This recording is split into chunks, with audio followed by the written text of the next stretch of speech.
Well, under blue skies in western Pennsylvania, this is what you battle for all season long. The summer comes closer and closer to a point, and we get closer and closer to crowning a champion in the Rust Belt League with Meadville Mustangs baseball. Hello, everyone. Luke Burgess here with you, joining you for another night of Meadville Mustangs baseball, but it's a little bit more special this time around.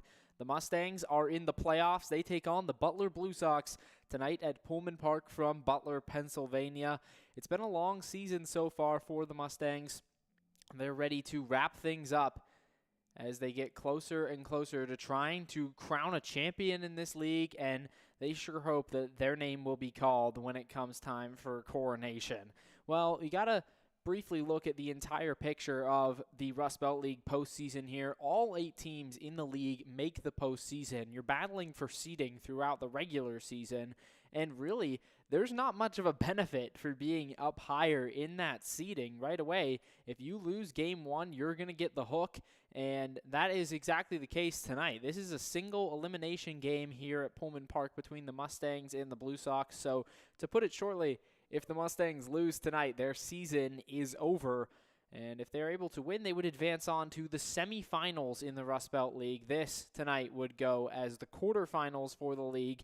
The league championship will start on Monday of next week. That would run all the way into Wednesday. That will be a 3-game series. So could be some really exciting baseball if we can see the Mustangs get down to that stage of things. But the first 2 rounds, just single elimination. So it's going to be a long and tough road for the Mustangs as they get closer and closer to their end goal, which Ben Cosby talked about on day 1. And speaking of Ben Cosby, he joins us for a little bit of pregame talk as we head into the playoffs. That'll come up in just a few moments, but you got to look at this pitching matchup tonight. We know how crucial pitching has been for the Mustangs all season. When they have won a game, that means that the starter has gone more than 5 innings. Every single win so far this season, the starter has completed at least 5 on the mound before they turn it over to the bullpen. So that's the goal again tonight, and it'll be Gino Mara and Alex Hevner who face off on the bump. Hevner has not been seen by the Mustangs all season long. He's pitched a considerable amount for the Blue Sox, but not against the Mustangs. So maybe some kind of strategy on that end of things from the Blue Sox coaching staff. They know that the Mustangs are inexperienced against Hevner. They want to try and, kind of hold their hand close to their chest. And the Mustangs will get their first look at Hevner during first pitch tonight. Gino Mara on the Mustangs side, we know a little bit more about him. He's been phenomenal all season long.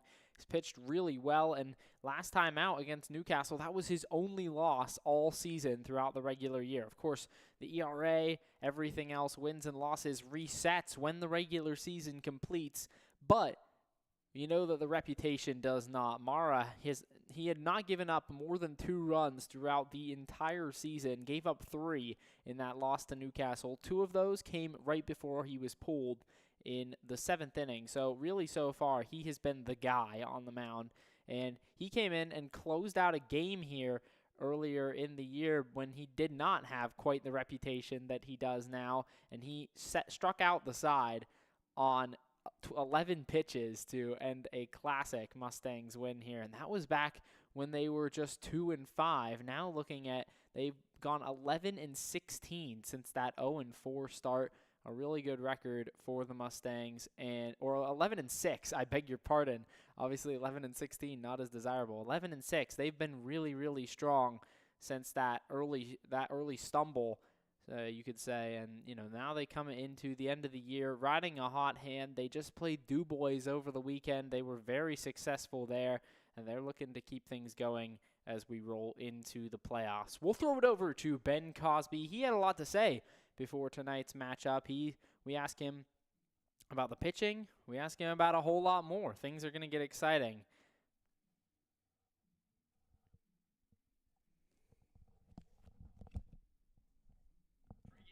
Mustangs and the Blue Sox. I'm joined by manager Ben Cosby. Ben, thanks for joining me. And it's an exciting time of the year for you guys. We talked before opening day. You said that your goal was to win a championship. Looking back on that now, way through the regular season. How do you feel that maybe the mindset has changed of your team? Yeah, no, I think that, today we're trying to take that first step to winning a championship. We started out slow, took some time. I think the guys have really hit their stride. We started 0-4, and since then in games we played, we went 11-6. So, we're feeling good, feeling hot lately. Took a big one against the Iron Bucks, then took 2 here against them. Last time we played, we took the season series against them as well. So, feeling confident against them. We got, Gino on the mound, always feeling good when he's going out there. So, we got our reps in, and like we talked about at the beginning of the season, it's all about winning a championship, but we're here now, and that's the goal from here on out. So. Well, you kind of keep my questions rolling right into one another. Like, your confidence at this point, it has to be high after the way you guys have been playing. How big of a factor can that be beyond just the health of your team and making sure you're doing all the fundamental things? Yeah, I think it's big, especially for the guys that are out on the field. If something goes a little wrong, which it probably will at some point tonight, they can not get too big about it, not affect them too much for the rest of the game. Knowing that, every time we play these guys, we play them close when we lost, and we beat them more than we lost to them. And then knowing that when you got a guy like Gino on the mound, and then you got guys in the lineup that have been hot lately, and if you're not gonna, you don't get the job done, the guy right behind you is eager to get the job done. You got confidence that he will. So it's gonna help us for sure down the stretch. It's a long game. Stuff's going to happen early, stuff's going to happen late. We just got to keep going, and I think that the confidence that we have is going to be able to help through all that. Well, starting pitching has really been a huge thing for you guys this season. In fact, every single time you guys have won this season, the starting pitcher has gone more than 5 innings. So how big is it for you to have Gino Morrow out there tonight? He's been so solid for you guys all season. Oh, yeah, it's huge. We kind of joked his last game out. He took his first loss of the year, and it was at Newcastle, and we had no relief pitching actually at all. We had to throw Brandon Butler from third base pitch in the end. So, wanted to get him out a little sooner, end up him getting the first loss. But, I would joke it's good for him to get that out of the way before the playoffs. It means everything. He brings so much energy to the team. Like, the team just feeds off of him. And I know, too, the Blue Sox don't want to face him. And, that's going to be something big, too. Last time he came in that 9th inning, closed it out, and I know that they'll be shaking their cleats a little the first time when he steps up on that bump, and that's going to, start to turn stuff towards us before the game even starts. Well, with the Blue Sox, as you mentioned, you guys have seen each other quite a lot throughout the season, as you have with every team in your division. That familiarity really starts to build throughout the year. What's something you're really trying to key in on that this team does well and try to shut that down tonight? Yeah, big thing is that they don't ever give up. The first game that we played against them, and I think another one that we lost, we got on them early, and then they came back and won, and that's big. We've had the opposite with us, where we get down and we come back, and that's huge for a team. They feed off of the energy with their fans here, obviously, and that's one thing that I've been trying to stress to the guys all season, and we're going to be stressing it today. If we get on them early, we got to keep adding, because they're not going anywhere. They're going to keep fighting back, and we've seen it before, and they're a good team, a diligent team, and they're going to just slowly come back, and we don't want to have it come down to the bottom of the ninth. So, yeah. Well, Mustangs and the Blue Sox coming at you at 7 p.m. on the Mustangs Baseball Network. Good luck tonight. Thanks.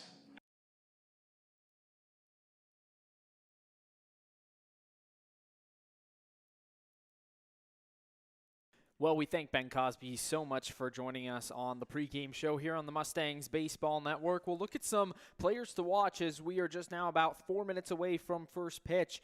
For the Butler Blue Sox, you got to look at Turner Grau. The last time that the Mustangs took on the Pitt product, it was a pretty good effort, in fact, taking him on and holding him 1 for 4 on the evening. But when you're facing a guy who's hit almost 300 at the Division I collegiate level, 295 at Youngstown in 2021 as well. He had 13 doubles that season, 42 RBIs, and 8 home runs. So that this guy can hit for some real power and hitting legit spots. But, of course, as I mentioned before, 1 for 4 when they faced him the first time. You can't count on him to do that again. They've got to watch out for Turner Grau. He'll be out in center field and batting 5th, so guaranteed to come up at least before the end of the second inning. And then, if it isn't obvious for the Mustangs, already previewed in our talk with Ben Cosby, it's going to be Gino Mara on the Mustangs side. The pitcher has been phenomenal all season. 3 runs, the most that he's given up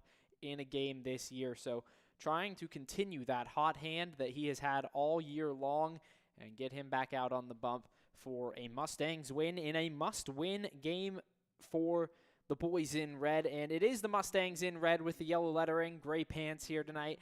Blue Sox in their navy blues with baby blue pinstripes, baby blue numbers, and those baby blue caps. Kenny Lavrich is also a player to watch on the Mustangs side as well. The shortstop has been really, really strong so far this year. And you know that this Blue Sox team has a high-powered offense. You heard Cosby talk about how they don't give up. Well, they can hit as well. And we already said, Mara's got to be good. The Mustangs pitching, well, the Mustangs, every game they've won this so far this season, the starting pitcher has gone into the 5th inning.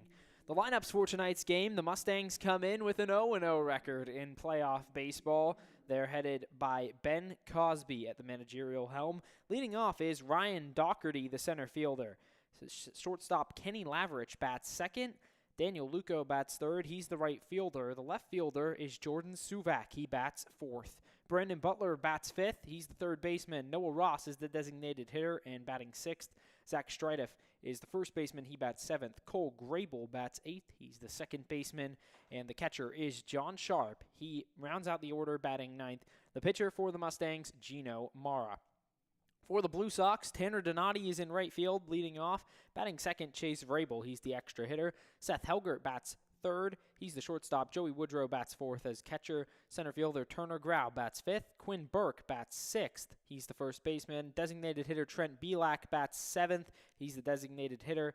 Tate Minich bats 8th. He's the 3rd baseman. Justin Brannigan bats 9th as the left fielder. And Ben Aftanas bats 10th as the 2nd baseman. The pitcher is Alex Hevner, and we're just about ready to go. First pitch in there, and it's swung on and missed for strike 1 here on the Mustangs Baseball Network. Underway at 6:59, and it's a 1-1 count quickly as pitch number 2 is delivered down in the dirt. The weather for tonight's game, 78 and sunny. Couldn't ask for a much better summer night. The 1-1 pitch is swung on and missed by Doherty, moving right along early on.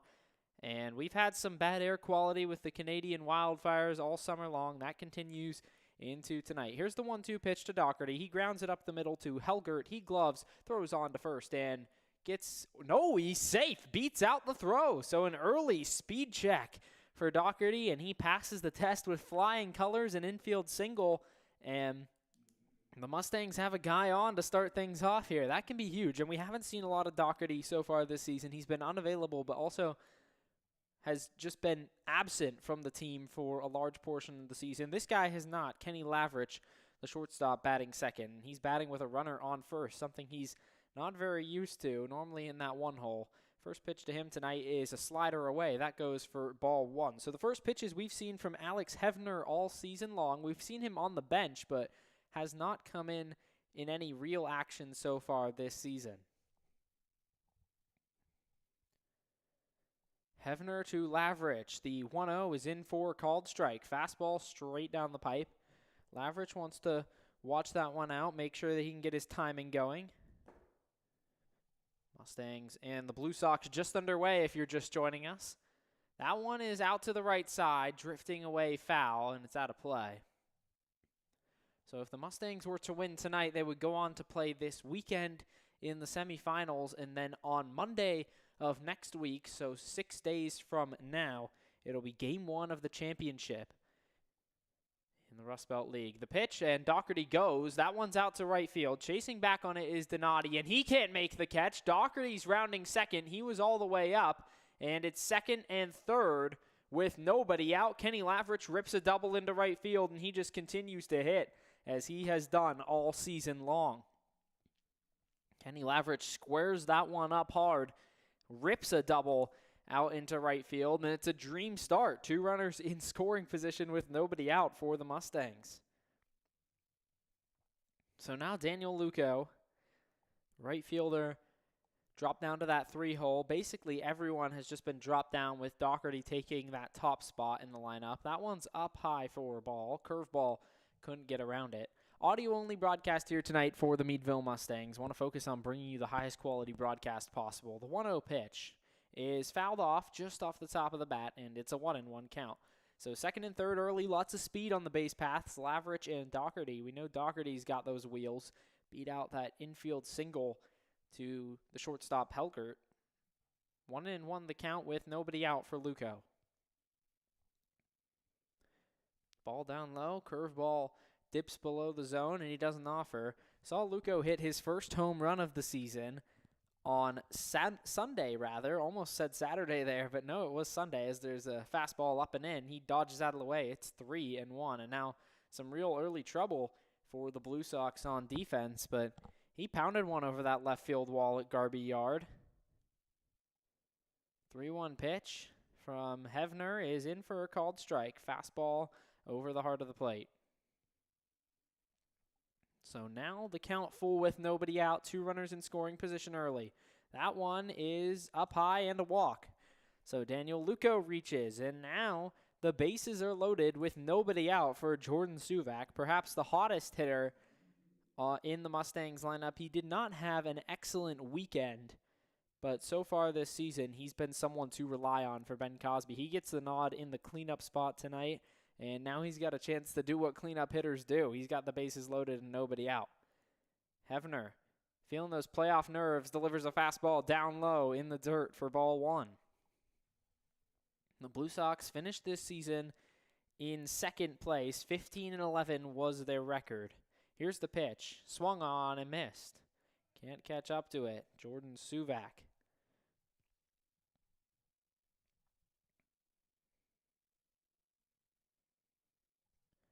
The 1-1 pitch. Left fielder takes the called strike. Slider on the outside corner for strike 2. It's 1-2 the count. Bases loaded. Lavrich at second. It's Luco at first. Doherty 90 feet away at third. The 1-2 pitch is swung on and missed, and with the runner on, drop third strike does not matter. He'll head back to the bench with 1 away. And Hevner is starting to try to work out of this jam. Now 1 out for Brandon Butler, third baseman. Hitting in the 5-hole. He's been a very consistent hitter for the Mustangs this season. Strike is called on the first pitch he sees. Fastball through the outside part of the plate. The 0-1. Outside for a ball. So 1-1 count.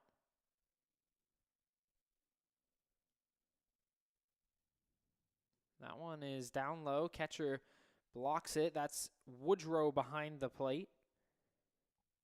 Joey Woodrow caught half the games that the Mustangs played against the Blue Sox so far this season. The last time that they were here, Mustangs swept a doubleheader against this team. Butler lines one up the middle to the shortstop. He tosses on to second. The throw on to first, and they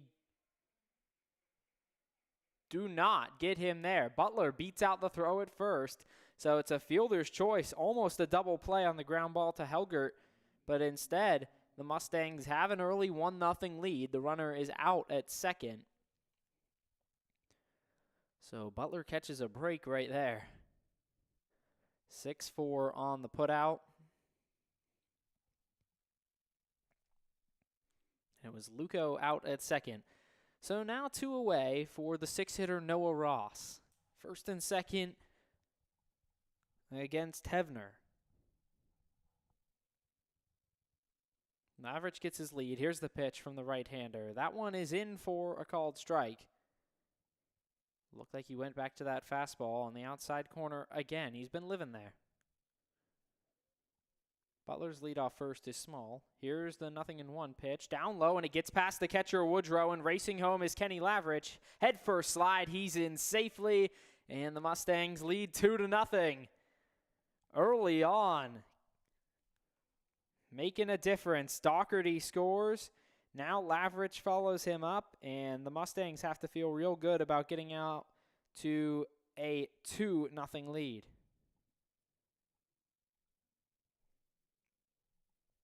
Butler moves up to second.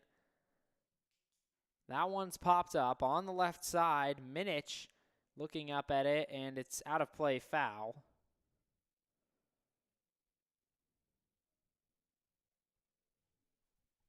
So Butler goes back, and it's a 1-2 count on Noah Ross. Ross was not really introduced to this team until the middle of the season, but he's been really good with the bat so far this year. Seen him at second base as well a little bit. He's got a 1-2 count against Hefner. Here's the pitch. Called strike 3, and the inning is over. So the Mustangs put up 2 in the first half inning of playoff baseball on the Mustangs Baseball Network.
Mustangs put up a couple in the top of the first, and we go to the bottom of the first. It's Gino Mara. We've already talked about him plenty, but we'll give him just a little bit more shine. The left-hander has been the leader of this pitching staff and started out in the bullpen, but slowly worked his way into the rotation and then slowly made it clear that he absolutely belonged there. 3 runs, the most he's given up all season long. He's going to try and go out there and do that again tonight. Tanner Donati takes a strike on a first pitch slider from Mara, and we're underway in the bottom of the first. Mara quickly gets pitch number 2, delivers outside for a ball. Fastball hard in there. We know that he can touch over 90 with that fastball at times when he cranks it all the way back. The 1-1 is hit out to center field. Backing up on it is Doherty toward the wall. That one's down just in front of the wall. Rounding second base is the right fielder Donati. The throw in all the way out from 425 is cut off, and it's a leadoff triple for Tanner Donati. Donati, the University of Delaware commit, he rips one out to straightaway center field, and 347 down the left field line, 325 down the right field line. How about 425 out to center field, rather? That is a deep center field wall in the deepest part of the ballpark here at Pullman Park. The first pitch to Chase Vrabel is fouled off to the left side. So Mara quickly working out of the hole, something he's not very used to so far this season. And Cosby mentioned it when we talked to him pregame. This Blue Sox team does not give up. You got to make them work all the way through all 9 innings. Here's the 0-1 pitch. That one shot to the left side and past the third baseman, Butler. He tried to throw a glove up at it, just couldn't quite get it on, and it's an RBI single, 2 straight hits, and the Blue Sox strike right back.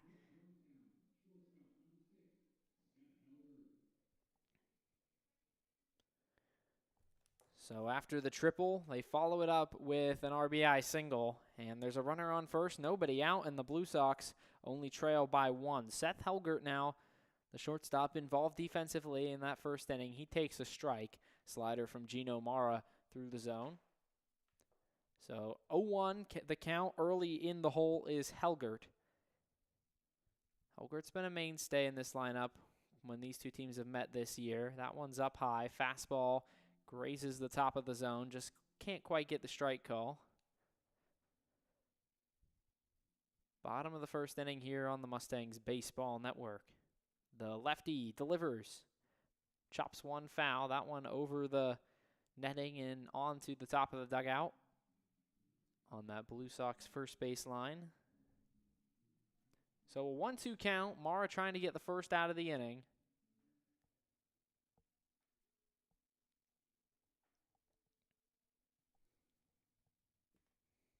Here comes the 1-2 pitch. That one's hit on the ground. Laverick gloves. He's going to step on second. Now he has to tag. He can't quite get his foot across. So they get the one out there. And the runner is safe at first. It'll go down as a fielder's choice. 6 unassisted, which will bring up Joey Woodrow. So still just the runner on first base.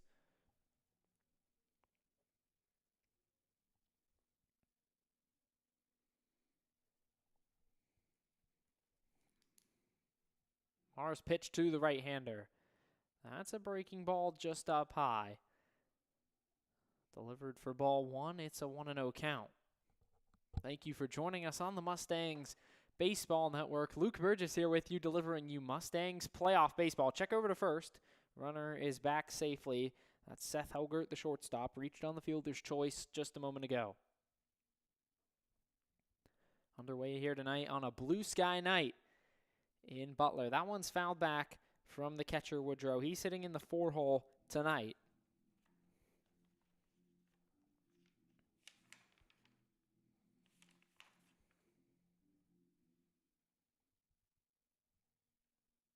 One for 3 the last time that these two teams met. The pitch from the lefty, that one is chopped line. Butler touches it beyond that third base bag.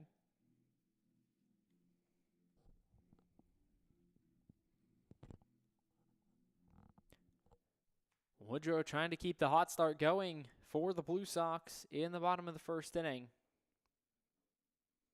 Mustangs knew that the Blue Sox were not going to make it easy tonight. Check over to first base. Again, back diving is the shortstop Helgert. He's safe. So still just one out. The count 1-2 to the catcher Joey Woodrow.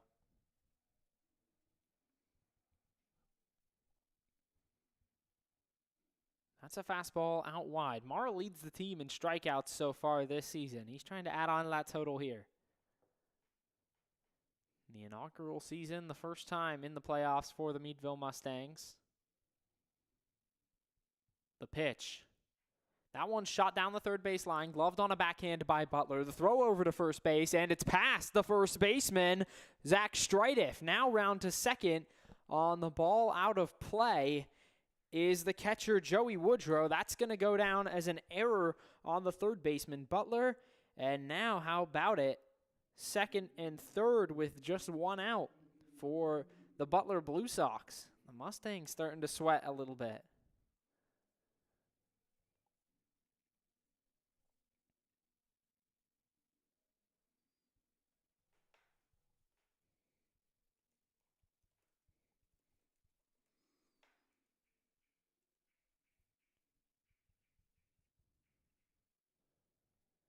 Now it's the center fielder, Turner Grau. That one's outside. Lefty delivers to the lefty. And Grau, we mentioned pregame, you have to watch out.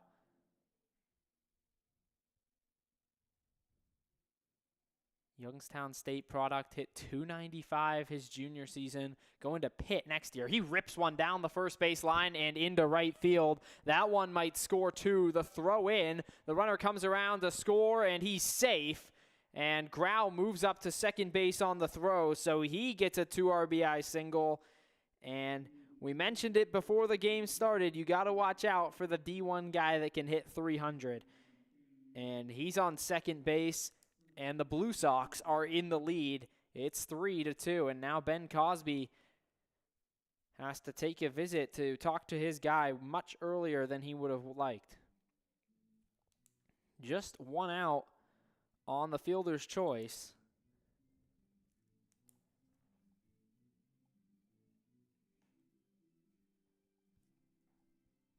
Bottom of the first inning, and you got to wonder what exactly Cosby can say. They know that Mara is the best guy for the job. There's no doubt about that, but he's getting tagged up early on. And in the left-on-left matchup, Turner Grau takes that first pitch that he sees and rips it down the first base line hard.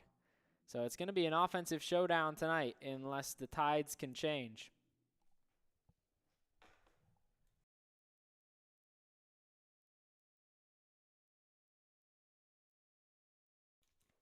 Infield in for the Mustangs.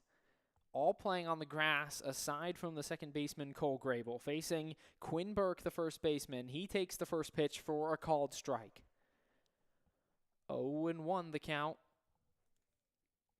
to number 16 Burke. The 0-1 pitch from Mara. That one is off the end of the bat to the shortstop Lavrich. He looks the runner back to third, and now a throw home as the runner takes off. He's out at the plate on the throw from Strideff. So they gun down Grau coming from third, and they get out of the first inning. So not as much damage as it could have been. The Mustangs get out of the first inning. 3-2 the score on the Mustangs Baseball Network.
Zach Strideff will start things in the top of the second inning for the Meadville Mustangs. First baseman has played all around the infield this season. He faces Alex Hevner. He takes a strike, fastball through the zone. And now the Mustangs trying to battle back. The 0-1 pitch from Hevner. The right-hander delivers a breaking ball away, and Strideff is able to check his swing nicely. So the count goes to 1-1 against the first baseman. Hevner's pitch. That one's fouled back. Early swing there. It looks like he may have gotten out in front on that changeup. A 1-2 count. 3-2 already in the top of the second inning. It's a Blue Sox lead. 1-2 pitch is away from the zone. Doesn't offer, does Strideff. He started to swing the bat, but able to check the hands pretty quickly there. Not even close. The 2-2 pitch is down low in the dirt, blocked by Woodrow. So now the count is full. Just underway in the top of the second. Zach Strideff followed by Cole Grable and John Sharp. 7, 8, and 9 in the inning. He chops one into the plate, foul.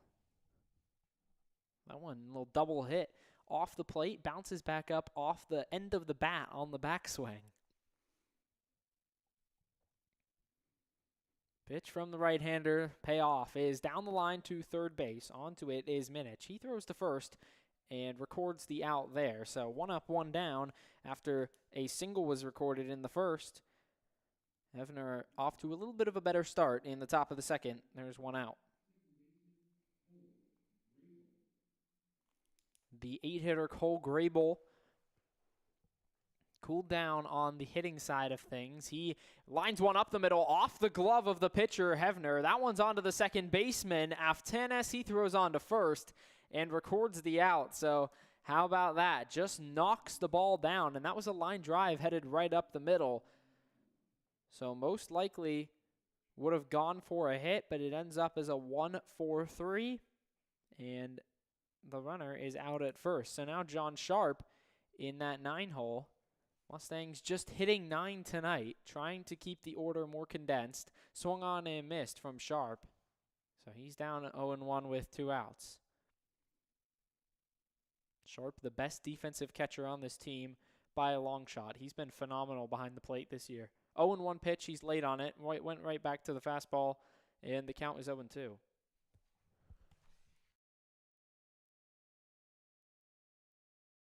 Nothing into the count.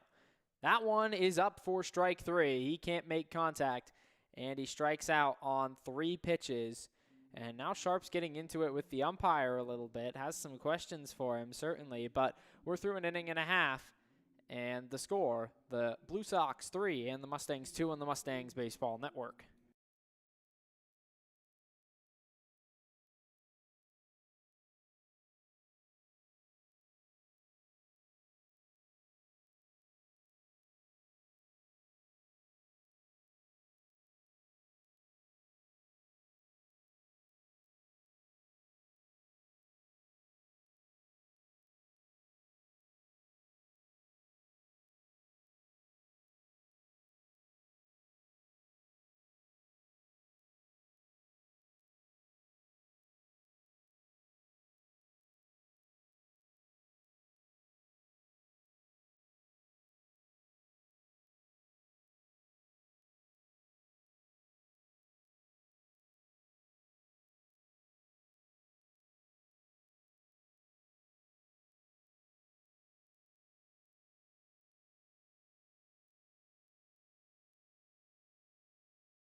Bottom of the second inning, Mara trying to settle things down as Hefner did in the top of the second inning. His first pitch is swung on and missed by Trent Belak. Belak has been pretty solid as a hitter for the Butler Blue Sox. Definitely a guy you got to watch out for. They've just got consistent bats all throughout this lineup. Breaking pitch is swung on and missed, or that might have been the changeup in through there. Goes off speed, and it's 0-2 to the designated hitter Belak. Here's the 0-2 pitch from Mara. He struck him out, or no, it's fouled back into the lower area of John Sharp. That one looked like it might have got him in a pretty uncomfortable spot, and he's in a considerable amount of pain. And that was a changeup right off the bat into Sharp. Looked to be holding that groin area.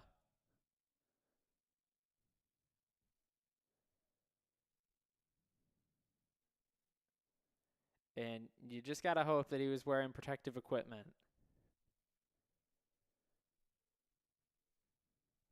And the count is 0-2, and it looked on the swing like Belak missed the ball like it was strike 3, but just got a piece off the end of the bat to redirect it down. It was already a changeup, so had a little bit of downward movement, especially at that last second as you see those changeups break. And straight into that groin area of Sharp. Now he gets a minute to walk it off. Trying to walk up the third baseline, sort everything out. And now he's going to head into the dugout and down the tunnel. So it looks like maybe a new catcher coming in for the Meadville Mustangs.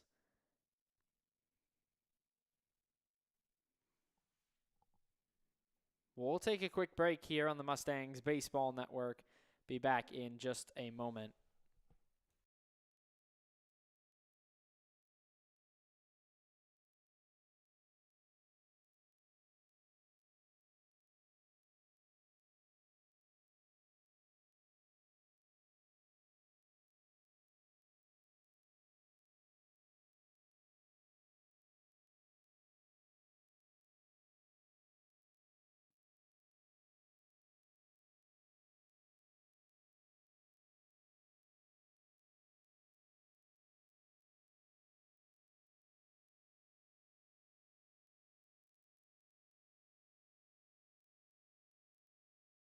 Well, Sharp has re-entered the game, and it looks like he's going to continue behind the plate. Mara's throwing a few pitches to him to get everything loosened up, but it looks like they're going to continue, and luckily for the Mustangs, Sharp is able to continue. Of course, lucky for him, but lucky for this team's defense. He's a key piece to that. You don't want to lose a guy in playoff game number 1. The 0-2 pitch from Mara to Belak is down low for a ball, and he went right back to that changeup. This time, Belak didn't offer. So foul ball on the previous pitch. Here comes the 1-2.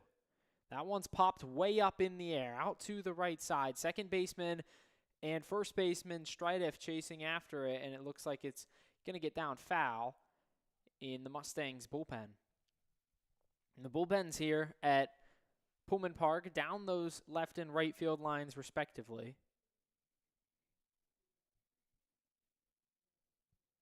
Blue Sox situated on the first base side. Mustangs over on that third base end.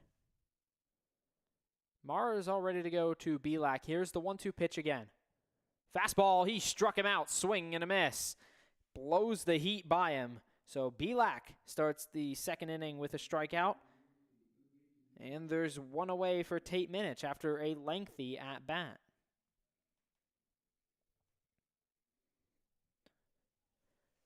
Tate Minich has been a Mustangs killer in their inaugural season.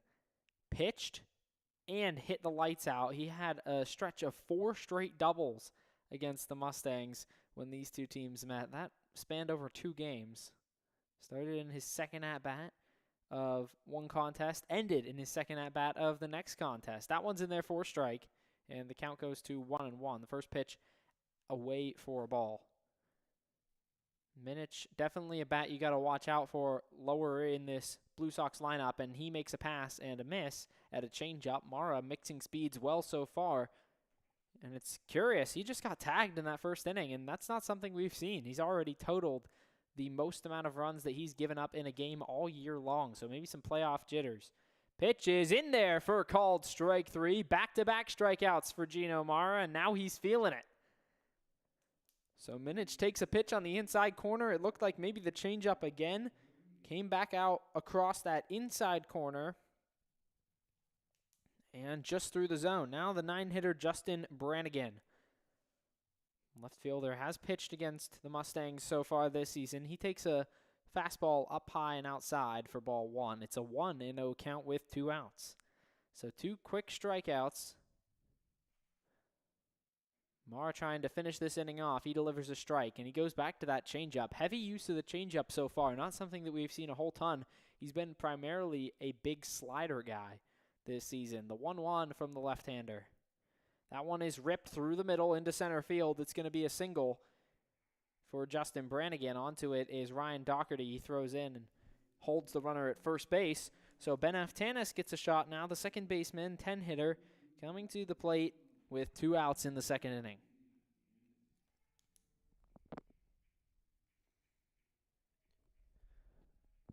Runner on first and 2 outs. Aftanis, the 10-hitter, playing second base today.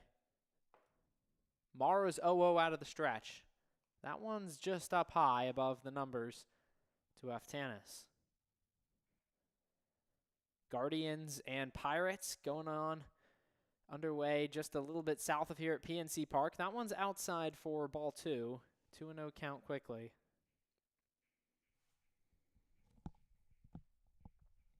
Guardians with an 11-0 thrashing of the Bucks last night. Pirates trying to bounce back this evening. That one's in for a strike. 2-1 the count. Curveball mixed in.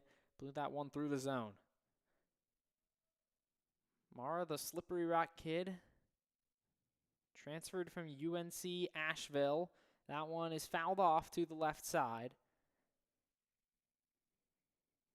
Third base coach picks it up, and the count is 2-2.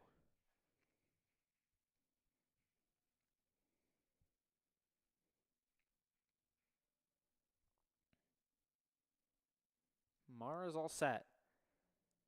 2 outs. The 2-2 pitch.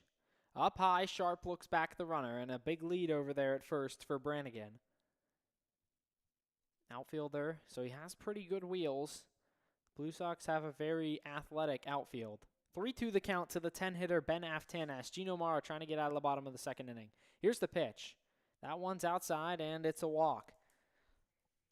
So the count goes full, and he doesn't deliver a strike. Aftanas lays off, and it's first and second with 2 away. In the top of the order, Tanner Donati getting his second shot at the plate. Donati tripled his first at-bat. Left-on-left matchup, although we didn't get to see much of it. Mara's first pitch to Donati is inside, fastball up high, and that one buzzed the dome a little bit. He had to take a nice little limbo lean backwards there. 1-0 count to the right fielder. The left fielder, Brannigan, is on second. 1-0 to Donati. Up high again, right back in that same location. This time he doesn't duck back as much. Now Sharp's going to ask for time. Mara's thrown a lot of pitches in these first 2 innings. Went full on the last man, and obviously has seen now this is his 11th hitter that he's faced this evening.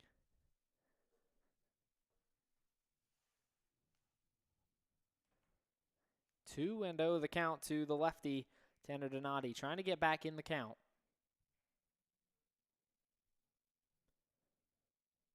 Mara's pitch. Inside again. Drags that. That fastball just kind of running away from him from that left side. Donati, the left-handed batter. Very upright stance. Kind of waggles the bat just a bit, but keeps it very parallel. And now he delivers up high again. And that's going to be a 4-pitch walk to Donati. So he's been on base both times. And after 2 straight strikeouts to start the inning, the bases are full of Blue Sox for Chase Vrabel. Vrabel singled his first time up, so he's 1 for 1. The 0-0 pitch. Curveball in for strike. Just froze him there on that first one. The extra hitter has those hands way out wide. Another lefty at the plate. The 0-1. In for strike 2. Fastball, that time it's over the outside corner. And now in the hole is Chase Vrabel. Mara trying to finish him off. The 0-2. Fouled off just underneath it. That one back behind him into the netting above the Mustangs dugout.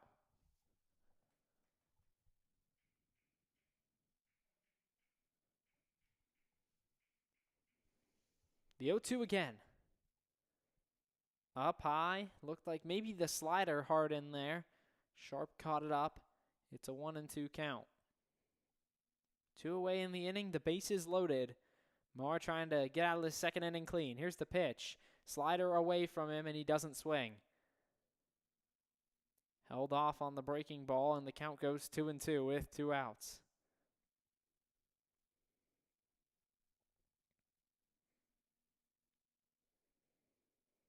Mara takes his time. Now he steps off. Just about to comment on how many pitches he had shook off. Now he wants to go through the signs again.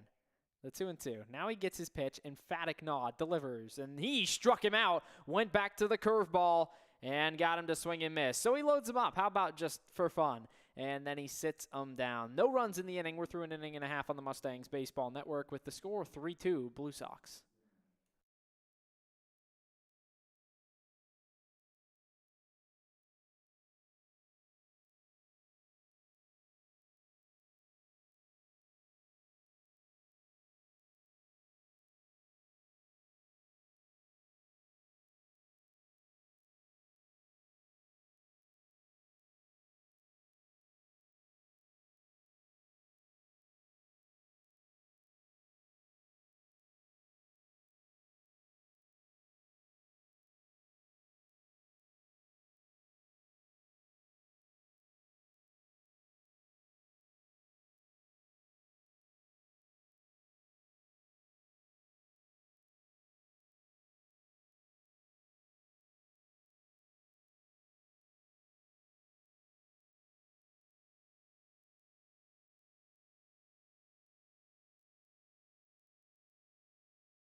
Ryan Doherty gets things started in the top of the third. 1 for 1 so far on the single to lead things off, and he's facing Alex Hevner for the second time tonight. The righty's first pitch is down low for a ball.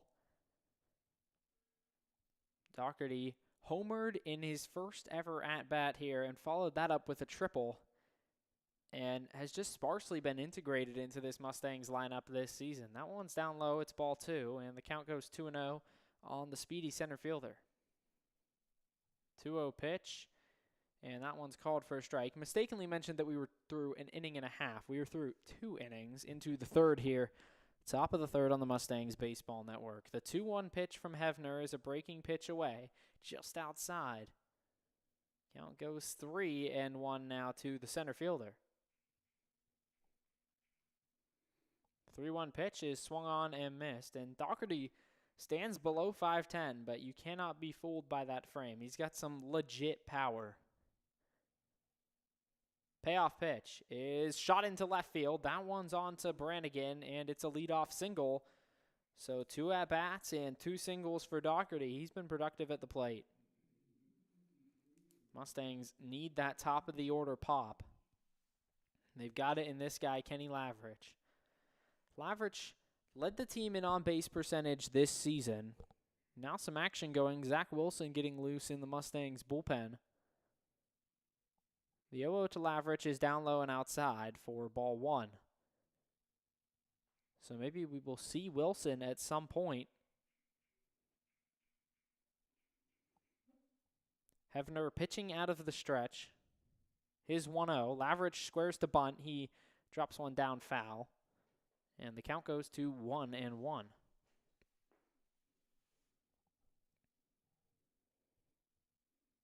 Mustangs swept the DuBois Bucks in their final 2 regular season games on Saturday. Swept this Blue Sox team at Pullman Park last week. The 1-1 to Lavrich. That one's popped foul. Hard liner back over the bleachers and into the parking lot. It's a 1-2 count now. You thought maybe Lavrich would go after that bunt again. He's got real good speed. Third baseman Minich is not playing on the grass. Here comes the 1-2. The runner Doherty takes off. The throw down, and it's late. Doherty, stolen base. He's got quite a few of those when he's played, and some real speed. It shows right there. There's a runner on second. Lavrich strikes out, called third strike on the pitch. It looked to be outside, but instead was called for strike 3, and there's one away. And I think that was a bit of a late call. Lavrich may be objecting a little bit. So they strike him out, no throw him out. There's one away for Daniel Luco. Hevner's 0-0 pitch to Luco is a breaking ball up high for a ball. 1-0 real quick.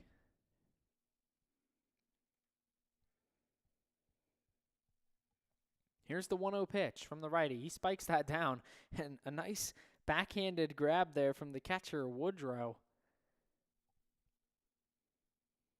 Got a lucky bounce. That was a fastball spiked in the dirt. Somehow able to corral that one easily. 2-0 the count to Luco with the runner Doherty on second. Now Hevner steps off and gets the runner back to second base.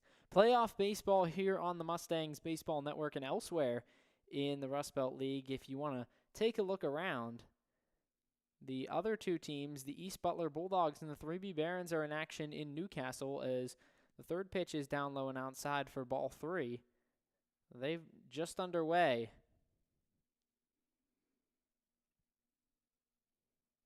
We'll see the Tri-State Division get their playoff games underway tomorrow, and that is ball 4. So Luco walks on 4 pitches for the second time. First and second base with one away. That was Lavrich. Now it's Jordan Suvak. He's 0 for 1 so far. Struck out on 3 pitches.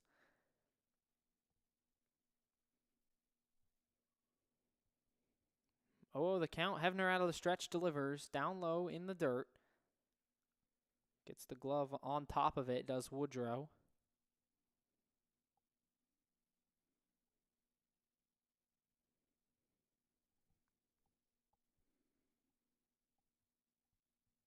The pitch to Suvak.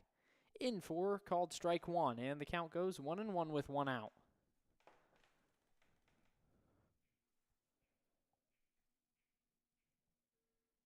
Just 2 hits so far for the Mustangs. Here's the 1-1 pitch to the left fielder. That one is out wide for ball 2. It's 2-1. So the Mustangs would face the winner of the 3B Barons and the East Butler Bulldogs if they were victorious tonight. 2-1. Down low, blocked by the catcher, and moving up to third is Doherty. So some nice wheels show once again, and that one just a curveball that bounced off the chest of Woodrow and out in front of home plate. Doherty takes advantage with that big secondary lead, and it's runners at the corners with one out. So Suvak in a big spot. The count 3-1, and now it's going to be a visit to the mound from the pitching coach. That's Mike McNabb. Trying to settle his guy down. He's become a little bit wild. Zach Wilson continues to lightly throw in the Mustangs bullpen. And you wonder how soon that we would see him out on the bump. Now the mound visit broken up. Hefner is ready to go. He's going to face Suvak with a 3-1 count.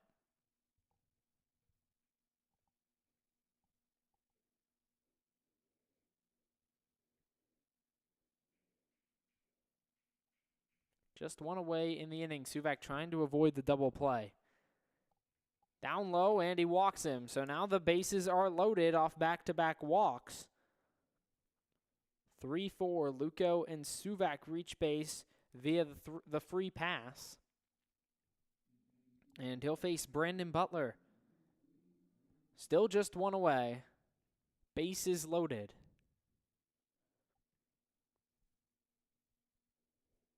The 0-0 to Butler.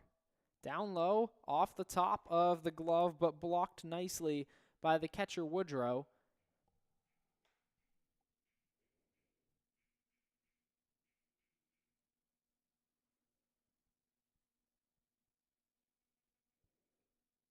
From the windup, here's Hefner's pitch. Up high for a ball. None of the secondary leads too large, apart from Doherty over at third. He's about halfway down the third base line by the time that the ball hits the catcher's glove. The 2-0. Down low for ball 3. And now you really got to figure that Hefner has lost some kind of control. 2 walks in a row, and now 3-0 to Butler. You got to bet that he has the take sign right here. 3-0 pitch.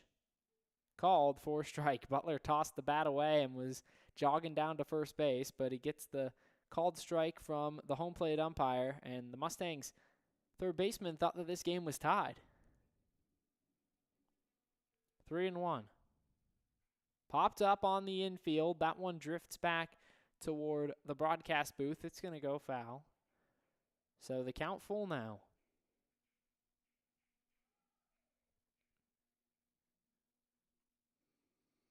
Here's the 3-2.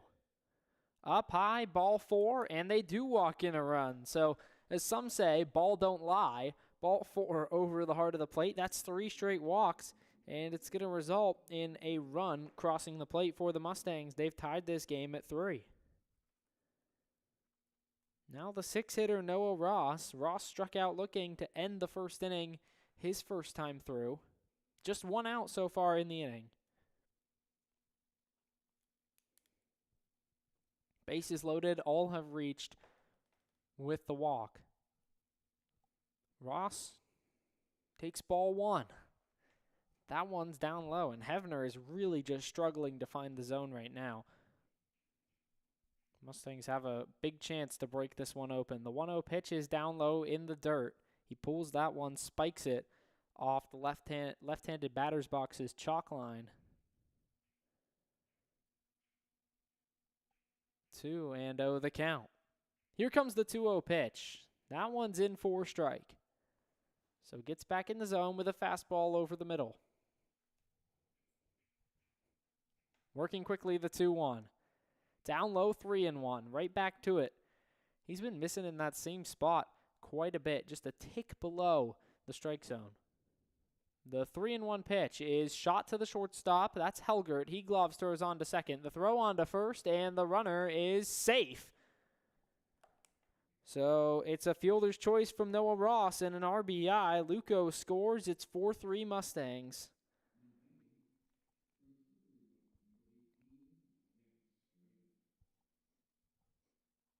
And that's the second time that Helgert has made the throw on to first that the runner has simply beat out. Check over to first, and the runner's back safely on the dive.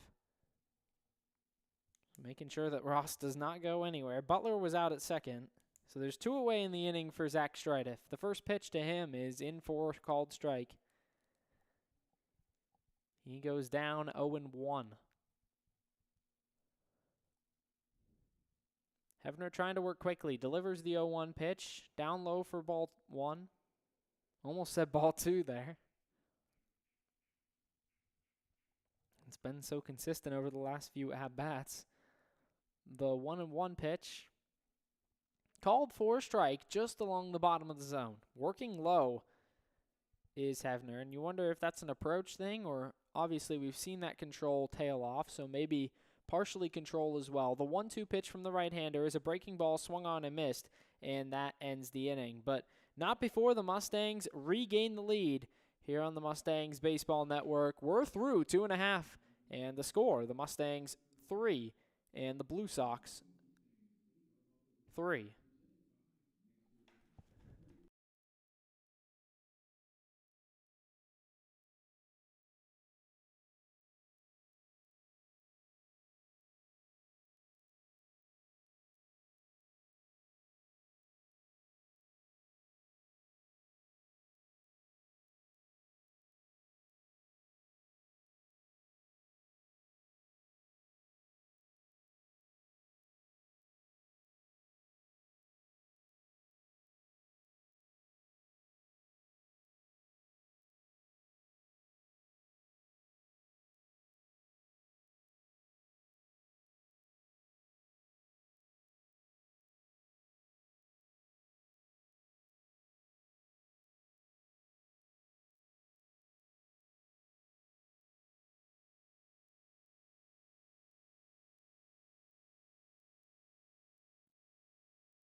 Bottom of the third inning on the Mustangs Baseball Network. Gino Mara back out on the mound to face Seth Helgert. So no Zach Wilson just yet. The lefty delivers down low for ball 1. And I got to briefly apologize. At the bottom or in the top of the third after the final out, I mentioned that it was 3-3. Well, that was just a scoreboard malfunction. 4-3, it has been corrected. And a line drive on the second pitch out to center field. And it's a leadoff single for Seth Helgert. So he gets his first hit of the night. Now hits for all 3 of the top 3 in the Blue Sox lineup. That'll bring up Joey Woodrow. Reached on an error from the first baseman, Brandon Butler, his first time around. Runner on first base is Seth Helgert. The lefty Mara's delivery. That's a fastball spun off the end of the bat toward the dugout, and it's a 0-1 count. Must reiterate, it's been an absolute pleasure to be with you all summer long, and I hope that we've made some kind of connection as the summer has gone along as well here on the Mustangs Baseball Network. It's been a joy to bring you Mustangs baseball all year long, hoping it continues tonight. That one's flown out to right field, racing onto it, and it falls in front of Daniel Luco. It takes a strange hop to his left, and Luco corrals it quickly, so it's just going to be a double for Joey Woodrow, but now he's got his first hit. It's second and third with nobody out, and it's time for Turner Grau to step to the plate.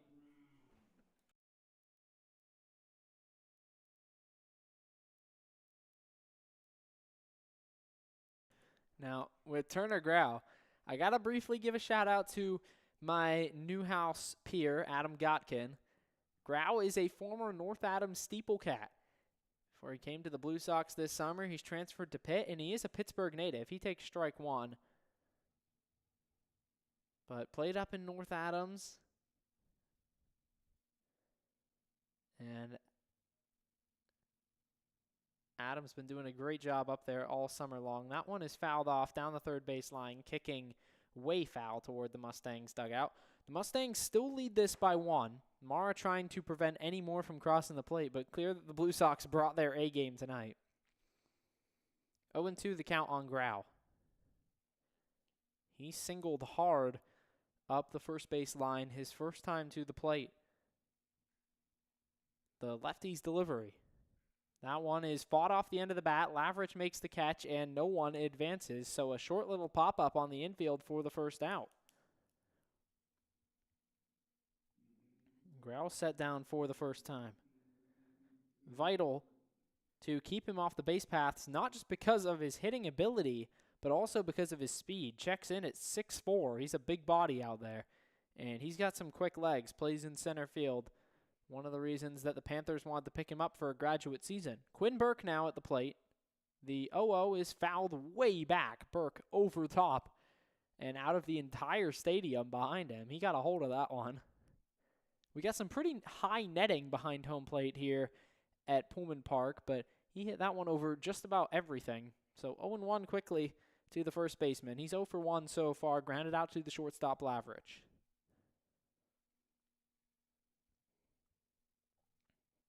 The 0-1 pitch from Mara.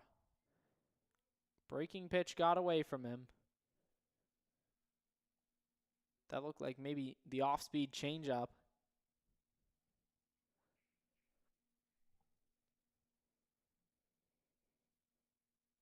One and one now. Quinn Burke, the first baseman at the plate. He sees a slider, and that one not called for a strike, just missed inside. Just a few inches right there. Mara gets his pitch. Delivers the 2-1. In for a strike. Good pitch there. Change up again. Change up heavy from Mara tonight. It's been semi-successful for him so far. He's pitched well, just allowed those 3 runs in the bottom of the first, trying to prevent any more from crossing right here. Here it comes. That one's fouled down into the plate and out in front where it rests. So now 2 strikes on him and goes to a 2-2 count with 1 out in the inning. Mara going to request a new baseball quickly before he goes for the strikeout. We know he's a strikeout guy. He likes to punch guys out.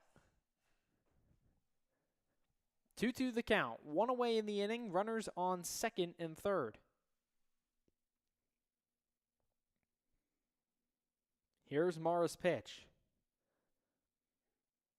That one just a bit high. Fastball blew it through the zone. You can tell he's a little frustrated with that one. Takes the hat off. Just got to take a moment to regroup. So 3-2 now. Count full with 2 runners in scoring position.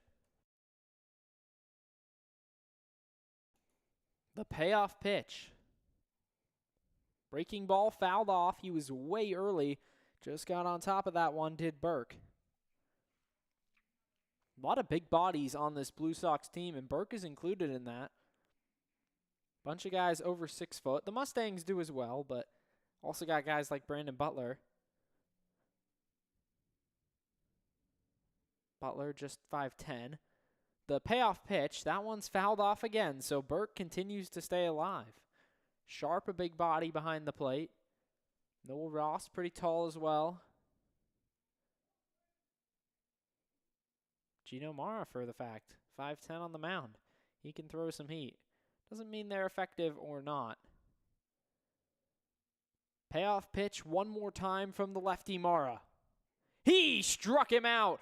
Fastball blew it through the zone and blew it by the bat. There's 2 away in the inning, and Burke goes down on strikes. He's 0 for 2. So Mara has been clutch since that first inning. Had the bases loaded, got out of that jam without giving up a run, and now he's got 2 outs after giving up positions on second and third base. Now it's Trent Belak, the designated hitter, 0 for 1 with a strikeout. The 0-0 pitch. That one's a slider through the zone for a strike, and he just slung that one like a frisbee. You can almost see it as he releases it from the side. That ball, just the spin on it is more evident than any pitch we've seen from any pitcher in this league so far this season. The 0-1. That one is shot through the left side, past the glove of the diving Butler, out to the left fielder Suvak. 1 run scores, the second coming around to score, and it's a 2-run RBI single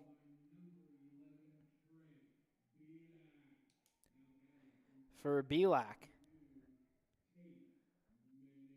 Belak just hit that one too hard for Butler to get over it. Butler was playing slightly shaded towards the shortstop area. 2-runner score on the play, and it's 5-4 Blue Sox. So back and forth we go. The first pitch now to Tate Minich is called for a strike. Minich is 0 for 1 so far.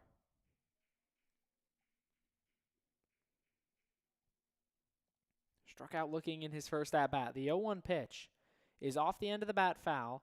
That one sneaks up into the netting. Good crowd here tonight for some playoff baseball at Pullman Park, and really impressed with the crowds that have shown up all season long for the playoffs here in Butler. 2 outs in the inning, runner on first base. Chino Mara trying to get out of this inning. Here comes his 0-2. That one's up high. So can't get it done in 3 pitches.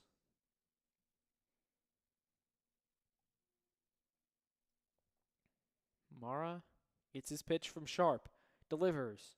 He struck him out, and he gets out of the inning. So 2 runs come across the score with 2 outs in the bottom of the third, and we're through 3 full on the Mustangs Baseball Network. The Blue Sox lead 5-4.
Into the 4th inning now here at Pullman Park in Butler, Pennsylvania. Cole Grable, the one to lead it off in the top of the 4th inning. He'll be followed by John Sharp and Ryan Doherty. It's still the right-hander Alex Hevner on the mound. He delivers a strike through the zone that swung on and missed. So the count goes to 0-1 quickly to the second baseman. Here's the 0-1 pitch. That one's lined out to center field. Grau underneath it, and he can't make the catch. That one is out in front of him, bounced off the top of the webbing of his glove and kicked back toward the infield. I don't know that I've ever seen something like that. But it's a leadoff single to start the top of the 4th inning. Grable's aboard for Sharp. Mustangs trail by 1 run after both teams scored 2. Sharp plays down the bunt, throw on to first, and he's out right there. So it's a nice sacrifice bunt. He moves the runner up to second base. And Grable on second with 1 out for the top of the order. Ryan Doherty, now the center fielder, up to the plate with 1 out and a runner on second base. Alex Hevner on the mound. pitch to Doherty is swung on and missed. Doherty's 2 for 2 with 2 singles so far. If he can get another hit here, he can tie this game right up. Mustangs trail by 1 in the top of the 4th. Teams canceled each other out in that last inning with 2 runs apiece. The 0-1 is up high for a ball. So the count 1-1 now to the center fielder from Allegheny College.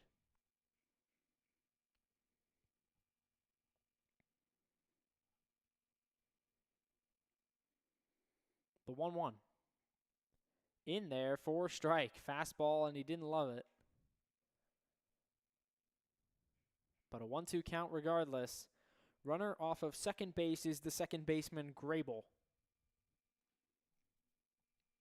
Hefner on the bump from the stretch. Delivers the pitch. That one's popped up.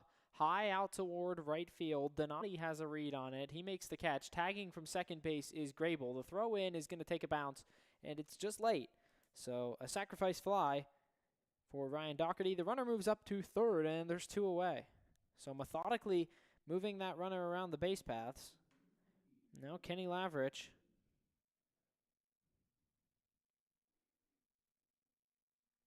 Lavrich is 1 for 2 so far. Struck out looking and doubled in his first time around. The 0-0 pitch is swung on and missed. That's a curveball through the zone.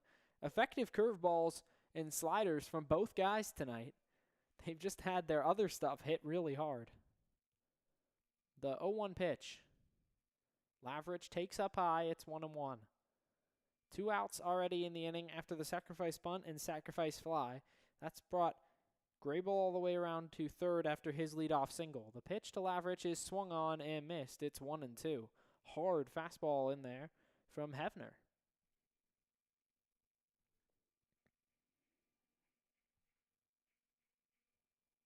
Hefner takes a deep breath, now delivers the 1-2. That one's just fouled off the top of the bat. Lavrich catches up to the high heat.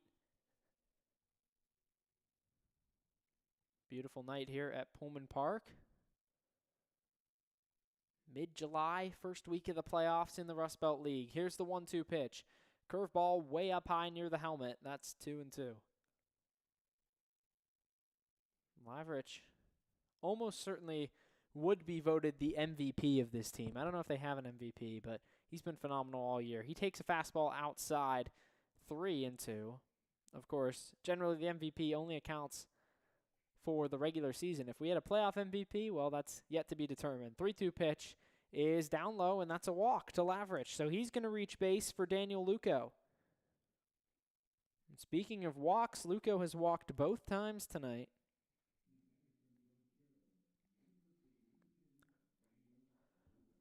Certainly wouldn't mind walking again to bring Suvak to the plate with the bases loaded.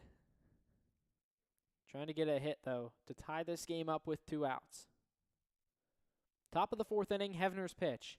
That one swung on and missed. Goes back to that high fastball. This time Luco can't catch up to it. That's kind of been the story of these at-bats when the Mustangs haven't been successful. They're really just pounding them with high heat, mix in a curveball or 2, and then eventually they miss it. That one's a slider outside, blocked by the catcher, Woodrow. So it's a 1-1 count with 2 outs.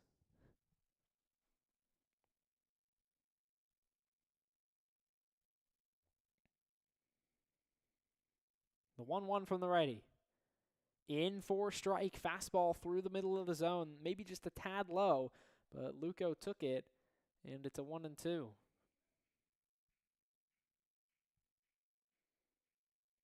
Here comes the 1-2. That one's up high, and no throw.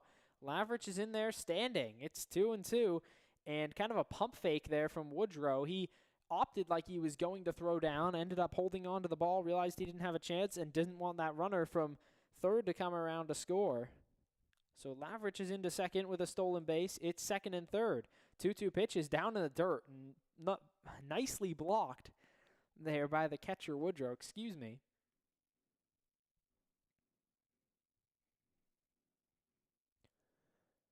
Now a full count with 2 outs. The payoff pitch. That one is shot into left field, and a run's going to score. Coming around from third is Grable, and Lavrich scores as well from second base, and the Mustangs are back in the lead.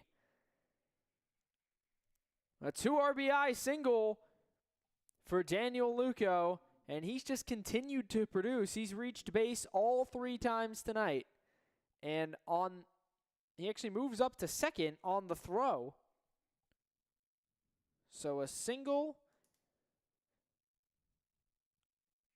and 2 RBIs and a runner on second base for the Mustangs. They lead 6-5 in this back-and-forth affair. Now it's Jordan Suvak. He's got another runner in scoring position. The first pitch is up high, taken for a ball.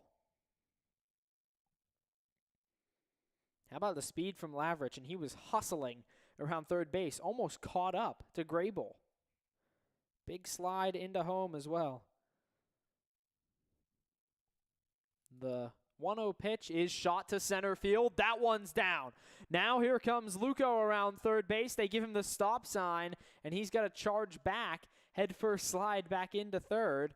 And there's runners on first and second with 2 away.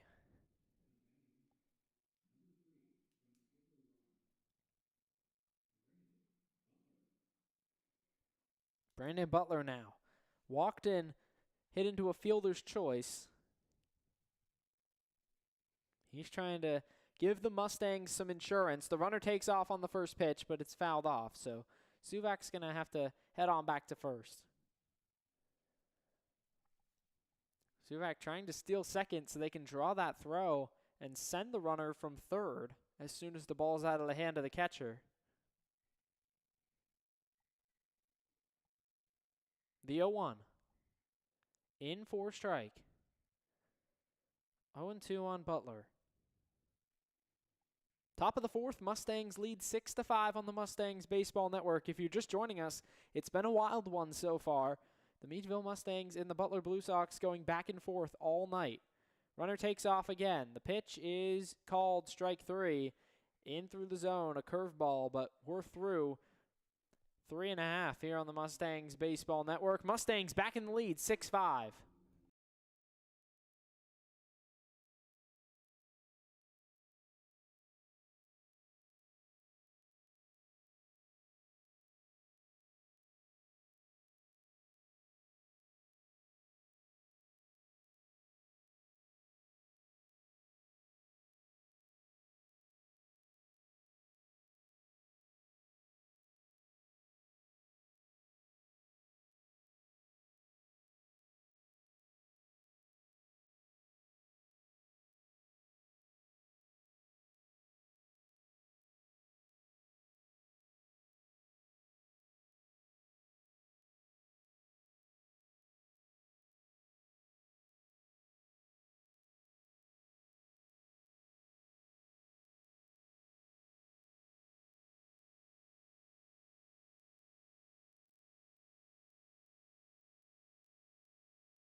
Justin Brannigan gets things started in the bottom of the fourth for the Blue Sox. Singled his first time through. He's going to face Gino Mara in the bottom of the fourth. Mustangs lead 6-5, and the amount of lead changes already we've had in this game. Mustangs score 2 in the top of the first as Gino Mara delivers a strike to start the bottom of the fourth. The 0-1 pitch from the lefty is fouled off. 0-2. Mustangs score 2 in the top of the first, followed by 3 in the bottom of the first. So there's one lead change. And then the Mustangs retake that lead in the top of the third before it's erased in the bottom of the third. And now the Mustangs retake again. That one's lined out to right field. Underneath it is Luco. He makes the catch, and there's one away in the bottom of the fourth inning. So total that one up. That's 1, 2, 3, 4 lead changes, and we're only in the bottom of the fourth inning. This game, back and forth so far, has not been tied a lot, though. That's for sure. The 0-0 pitch is out to right field, drifting foul into the parking lot. That one might have gotten all the way into the cement plant to the right of Pullman Park.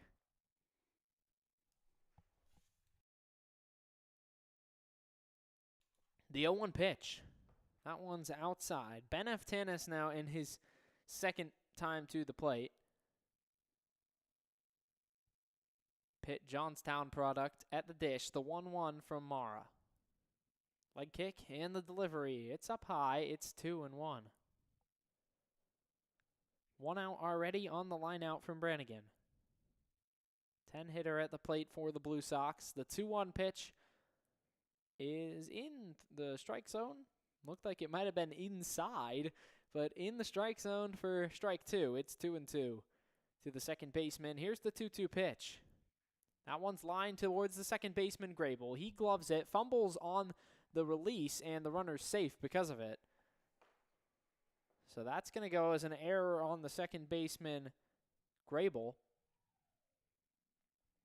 And there's a runner aboard with 1 away. So after the error, Tanner Donati, he's reached base both times, walked and tripled.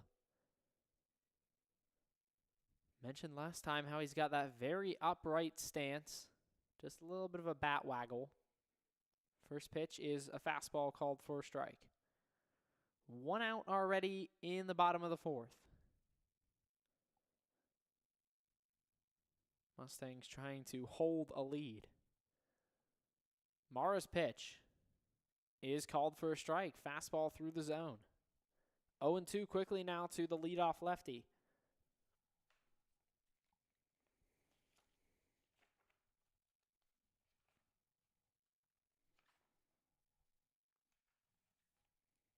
That one is swung on and missed. He struck him out. So they go fastball, fastball, fastball, and send him back to the bench. There's 2 away with that runner on first.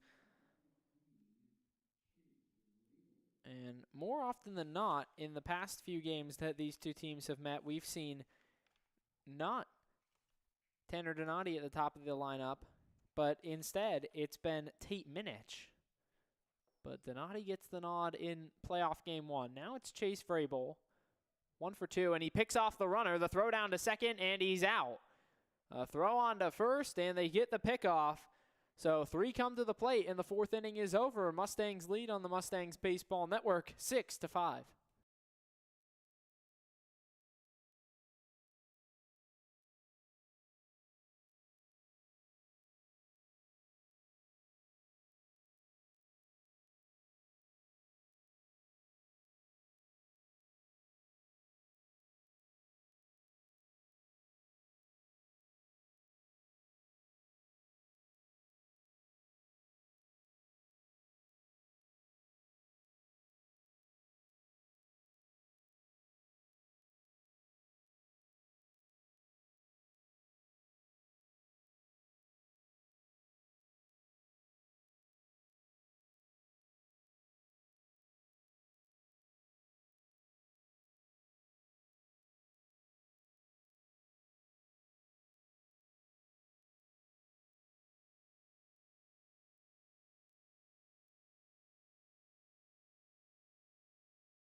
Noah Ross is going to get things started for the Mustangs in the top of the 5th inning. Designated hitter. Fielder's choice and strikeout so far on the ledger for him. He pops one up on the infield. Hefner moves on towards it, but it's the first baseman, and now the second baseman, Aftanas, who makes the come on and make the catch. And that was like a little bit of musical chairs there, running in and out of that big circle congregated on the right side of the infield. Aftanas finally comes in to grab it. 1 pitch, 1 out. Now it's Zach Stridiff with 1 away. Stridiff so far is 0 for 2, grounded out and struck out. Hefner has settled down a little bit. 6 runs through 4 innings, but has started to at least pitch in the zone more consistently. The 0-1 is popped foul from Stridiff. Quickly, the count goes to 0-2.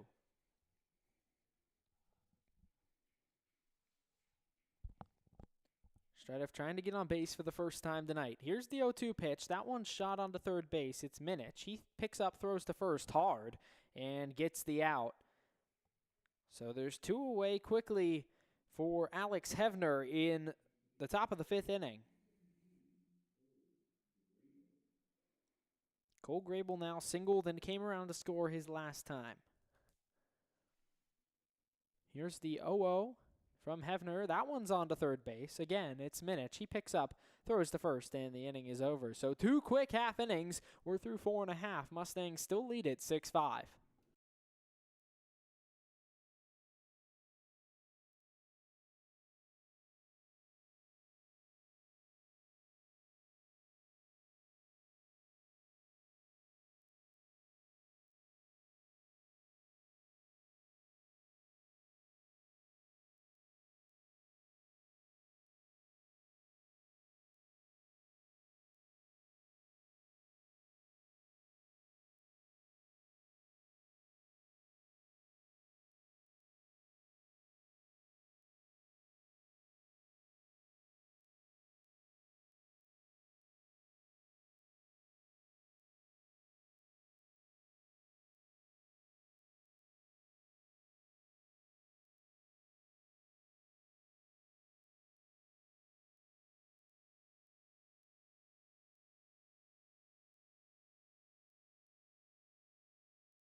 Chase Vrabel comes back to the plate after a pickoff move on Ben F. Tannis worked to perfection to end the bottom of the 4th. So it's going to be Vrabel getting another chance. He takes strike 1 and down in the count quickly.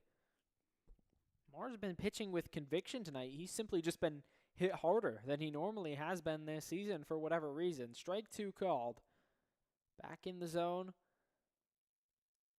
Wilson and Christian Cropper continuing to throw in the bullpen. So they're really willing to throw out all the darts tonight to try and get this win. 1-2 now the count. And you're probably going to see more and more of the starting pitchers in action in games as the playoffs roll on. That's pretty typical. And he strikes him out. That's a slider away from the left-hander Vrabel. And there's 1 down. Now the Pitt Johnstown product Seth Helgert singled and grounded into a fielder's choice to Lavrich so far tonight. The 0-0 from Marra is up high for a ball.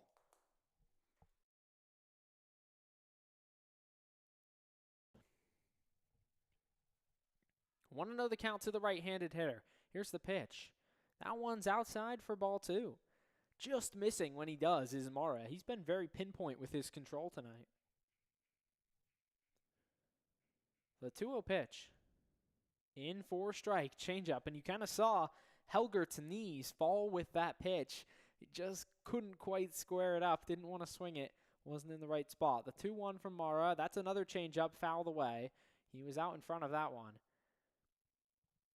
Not the same type of reaction there. No knee fall. He was right on top, trying to pound it. Ends up getting on top of the pitch. The 2-2. Outside ball 3, and the count is full. So 1 away in the bottom of the 5th inning. Marra back out on the mound. The score 6-5 Mustangs. The 3-2 pitch. Swung on and missed. He struck him out. So back-to-back strikeouts. Vrabel and Helgert go down swinging. And now Joey Woodrow. Woodrow has reached both times, once on an error, doubled his last time. 2 away in the inning. Marra trying to continue working quickly. Here's the pitch. That one's shot foul down the third base line, and that was an inch from being inside that third base bag. Instead, it gets to the left, over toward manager Dan Helgert. 6-5 to score, 2 away, and an 0-1 count to Joey Woodrow. Here's the pitch from Mara. Up high for a ball. Mara resets. It's Turner Grau on deck. That one swung on and missed. That time, it looked like he might have gone to the slider, but it had a lot more horizontal or vertical drop, rather. The 1-2 pitch is grounded off foul. Just unloaded on that one, but he couldn't quite get it in play. Woodrow retightens those batting gloves before he steps back in. Big swing on that last one. Bat kind of twisted in his hands. Going to undo those gloves. 1-2 the count. 2 away in the inning. Lefty Mara delivers.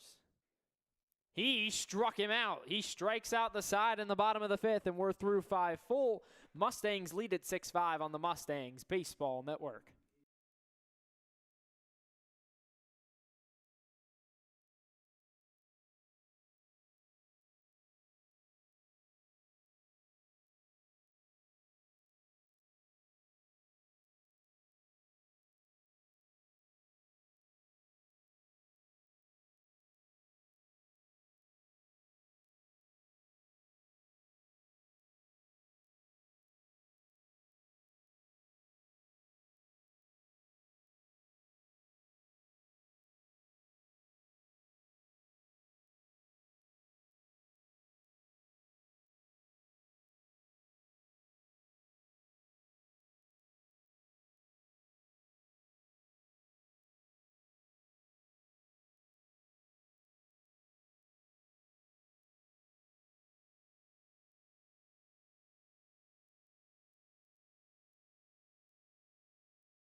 Sixth inning here on the Mustangs Baseball Network, and a new pitcher on for the Butler Blue Sox. Maddox Statler relieves Alex Hevner.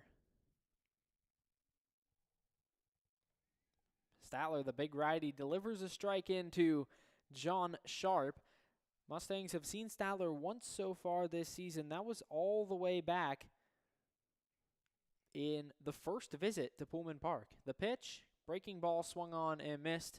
And quickly the count goes to 0-2. Statler went to Cathedral Prep for high school. That was along with Garrett Knapp of the Meadville Mustangs. That one's fouled back from Sharp. The count stays at 0-2.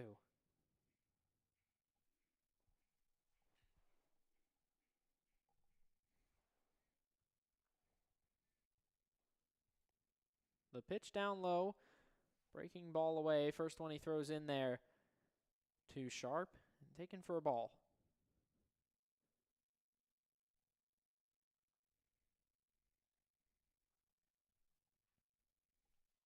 Here comes the 1-2. That one is knifed out to left field. Underneath it, Brannigan, and he can't make the catch. That one's by him. It looked like it was going to bounce softly in front of Brannigan, and now Sharp is rounding second base. He's into third with a leadoff triple and a big-time hit for the Mustangs catcher. So how about John Sharp getting it done out of the 9-hole? His first hit of the night. He's on third to lead off the inning. And that ball out to the left-hand side of Brannigan and bounced in front of him, but just picked up speed on the outfield grass. Doherty fouls one off now.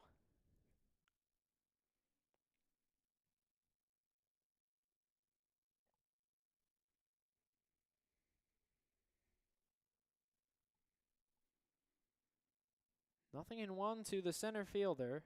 Fourth time to the plate tonight for Doherty. He pops one up. That one's on the infield. Second baseman Aftanas has a read on it. He makes the catch, and the out is recorded.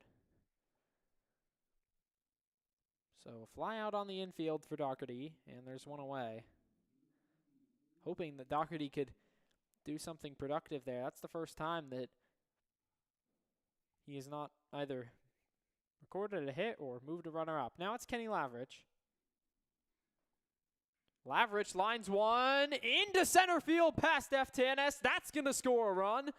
Round from third is Sharp, and it's an RBI single for Kenny Lavrich. He just continues to hit the ball. It's 7-5. Meadville Mustangs lead by 2. They've got some insurance. And you know that Lavrich is feeling good about that one.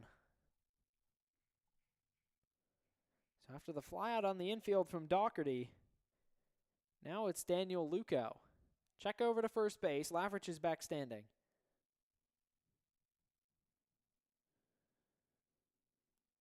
The final line on Hevner, 5 innings, 5 hits, 6 runs, all those earned, 5 walks, and 6 strikeouts. Statler's pitch up high to Luco is taken for a ball. It's 1-0. Luco has reached every single time tonight.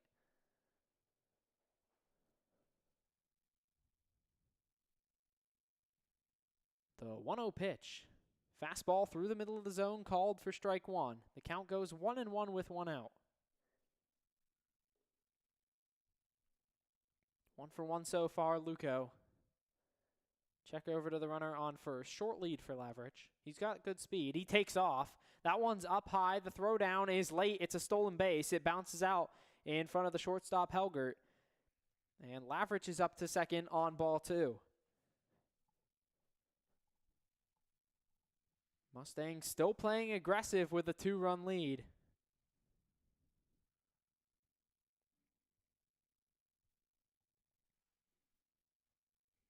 Two and one pitch to Luco. Statler's ready. He delivers. That one's popped up foul.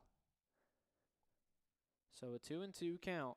Last time he singled to bring around 2 runs. That included Lavrich. Ended up moving up to second on the throw home. Lavrich came all the way around from second where he is now. 2-2 pitch from Statler. That one's out to left field. Backing up on it, Brannigan. He gets under it, makes the catch, and there's 2 away. So the fly out to left field yields the second out. And with 2 away, it's time for the cleanup hitter, Jordan Suvak. Suvak singled his last time. He struck out and walked. Holds the longest hitting streak of the season for the Mustangs.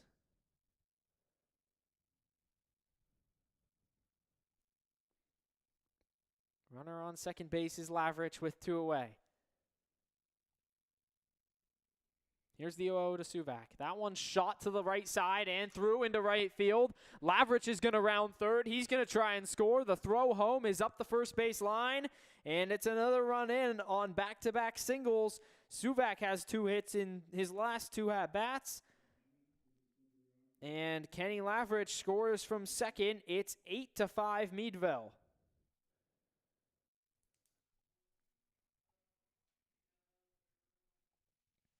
So still just 2 outs in the inning. Butler trying to keep things rolling. That one's grounded to third base. Onto it is Minich. He throws to second and the inning is over. 5.5 played, but 2 more come across to score. Mustangs lead 8-5 on the Mustangs Baseball Network.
Bottom of the 6th, tomorrow will face Grau, Burke, and Belak. Grau leads it off from that left-handed side. He takes strike one. Hard fastball in from Mara. That's up there just from the eye test with some of the hardest that we've seen tonight. 0-1 pitch from the lefty. He delivers a slider away in for a strike. That one catches the outside corner, and now Grau's in the hole 0-2. Hard single up that first base line pulled in the first. He fouls one off on the 0-2 pitch.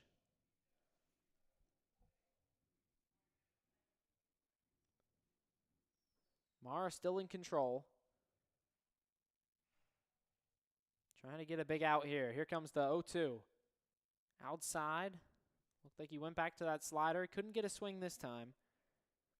On the North Shore, down in Pittsburgh, the Pirates trail 8-1 to the Cleveland Guardians. The 1-2 pitch from Mara is up high for a ball. So a 2-2 count with nobody out. 2-2 pitch from Gino Mara. Called strike 3. He struck him out. Went back out over that outside corner. Grau was afraid to reach out there. That's 5 straight strikeouts for Mara. So he's rolling all of a sudden. After really struggling through those first few innings, he'll face Quinn Burke, who struck out his last time. Here's Mara's first pitch. In for strike one, and now he's really zipping that fastball through the zone, throwing the fastball harder than we've seen him throw it all night. The 0-1. That one's shot on the shortstop and off the foot of Lavrich. He tried to glove it on the backhand, but instead it's going to be an error, and Burke reaches for the first time tonight.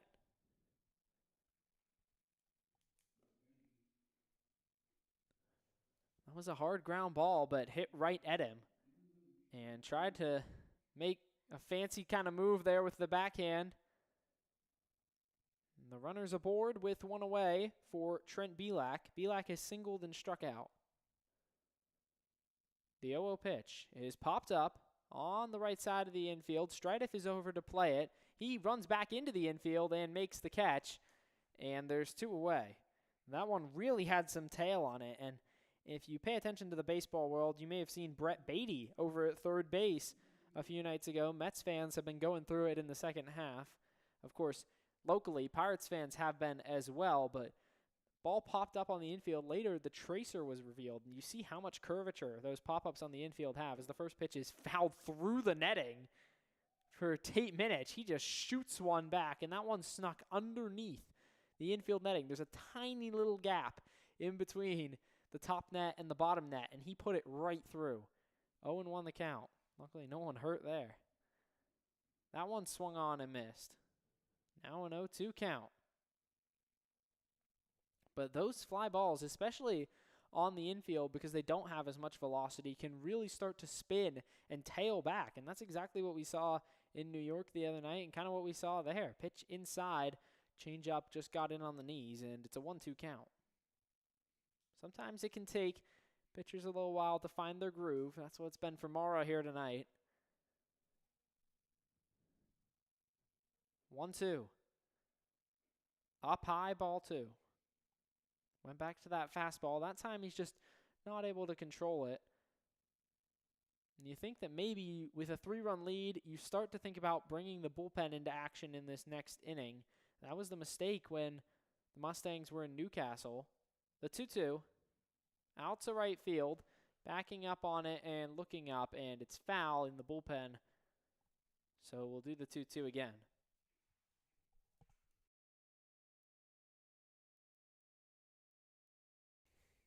2-2 with 2 away. Minich at the plate, third baseman and pitcher as well on the side. He's over at third today. Justin Brannigan is on deck. Here's the 2-2 one more time. Fouled back again. Up top on the metal roofing of the first baseline bleachers and out of play.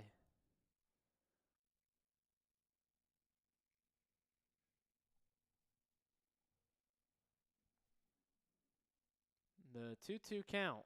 2-2 pitch, here it comes. Up high, ball 3, and the count is full. He went to that fastball again and brought it inside a little bit that time. Missed high, though. That release point has been not incredibly evident for Mara here tonight. Payoff pitch from the lefty. Grounded to third. Butler onto it, throws to first. Hard, gets the out, and the inning is over. 6 full played. Mara keeps the Blue Sox off the board in the bottom of the 6th. We'll go to the 7th. Mustangs lead it 8-5.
Top of the 7th inning, it's Noah Ross to start things off for the Mustangs, followed by Zach Strideff and Cole Grable.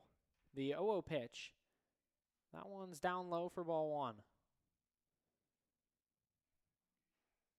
Ross so far tonight has flown out, grounded into a fielder's choice, and struck out looking.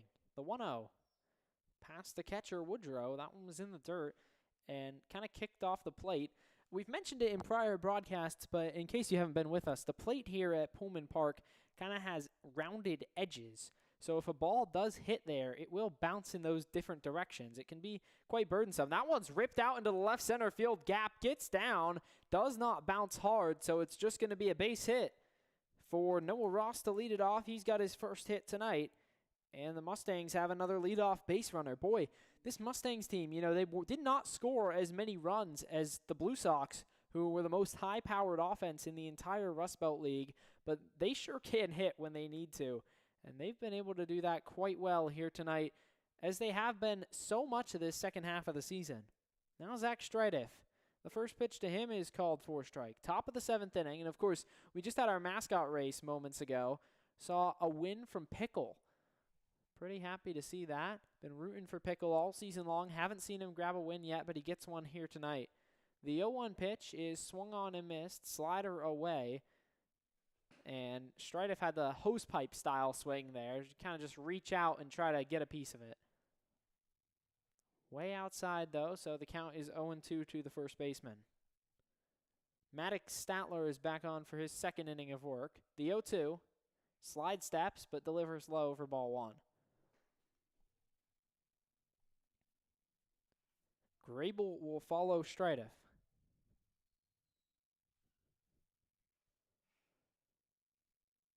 Statler comes set near the hat brim, delivers up high. That was supposed to be a curveball, but never had really any topspin whatsoever. Flew out of the top of his hand. It's a 2-2 count.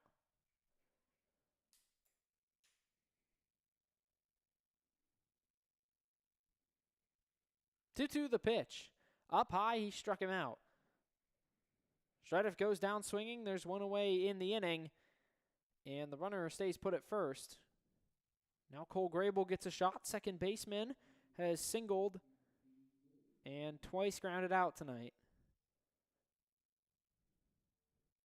Grable was really a staple on defense for the Mustangs at the beginning of the year. That one's in for a strike.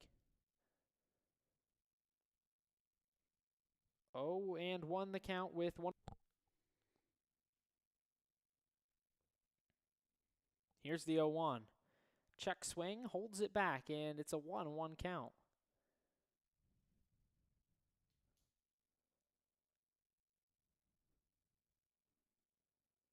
One and one away, and a runner on first.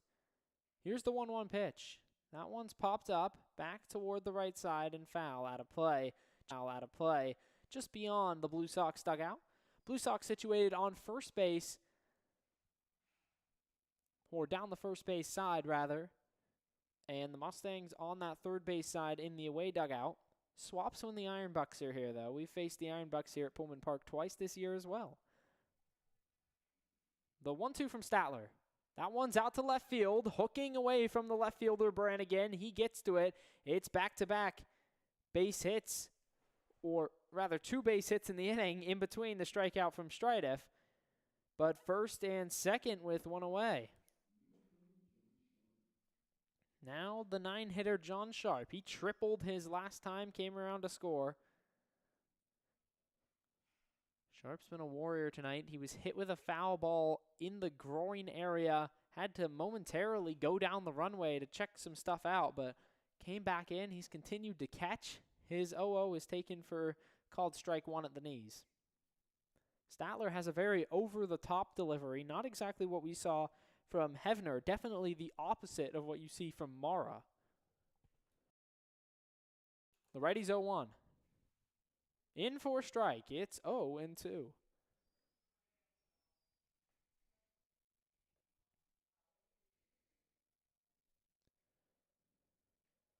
0-2 count, one away.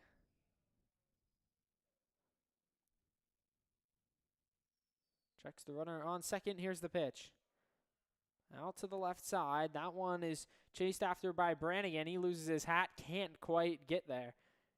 Of course, I didn't want him to catch it, but would have been an incredibly athletic play if he was able to get all the way over to that left side.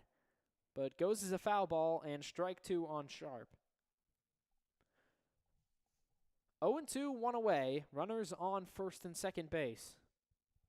Statler. He's ready to go. Here's the 0-2 pitch. Fouled back again. Sharp gets that one off the top of the bat up against the netting. It's 0-2 still. Runner on first is second. Runner on first is Grable. Second is Ross. Excuse me. 0-2. That one's popped foul again, so Sharp hanging in there, making him work. Statler throwing a few pitches here.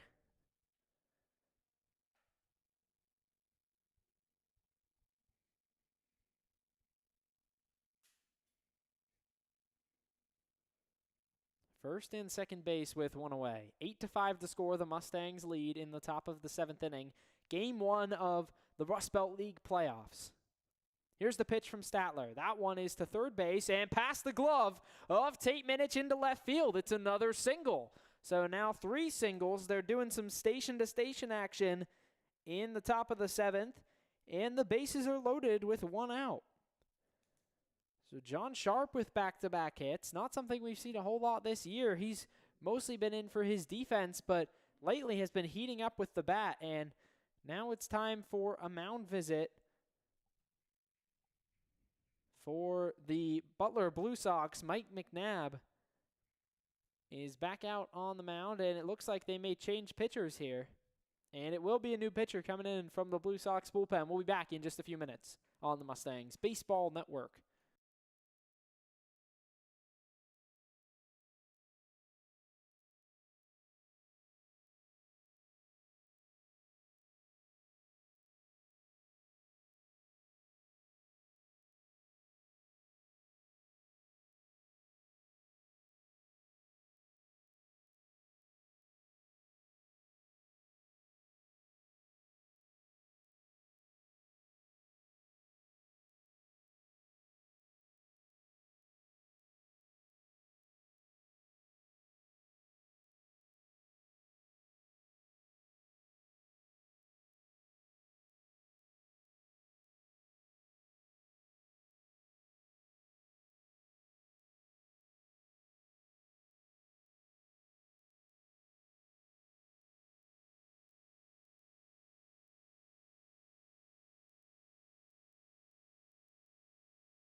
Connor Rich-Sterin is thrown into the deep end for the Blue Sox. He's the new pitcher on. And the last time that we saw him was the game before the doubleheader. Came in relief, pitched well for the Blue Sox as they picked up a win. His first pitch is a hard fastball outside. And that's to Ryan Doherty, the leadoff hitter, batting in the top of the 7th inning. 1-0 the count. Rich-Sterin ready to go. Down low, ball 2. So 2-0 the count with 1 away. The bases are loaded, but the Mustangs lead 8-5 in the top of the 7th. Everything here is just insurance. Rich-Sterin trying to clean it up. He's been a good reliever for the Blue Sox all season long. Good numbers, an ERA below 3. That one's bounced down in the dirt, blocked by Woodrow. Rich-Sterin from Fairmont State. 3-0 the count, 1 away.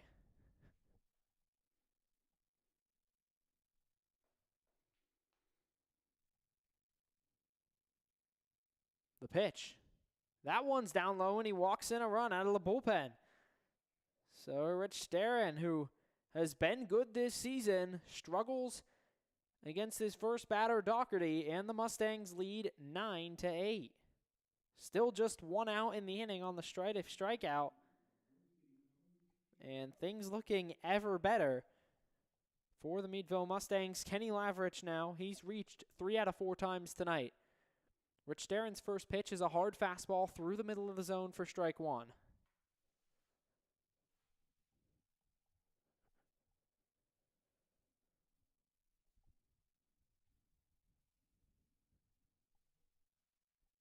Nothing in 1 pitch to the shortstop, Lavrich. Breaking ball fouled off the end of the bat. It's 0-2.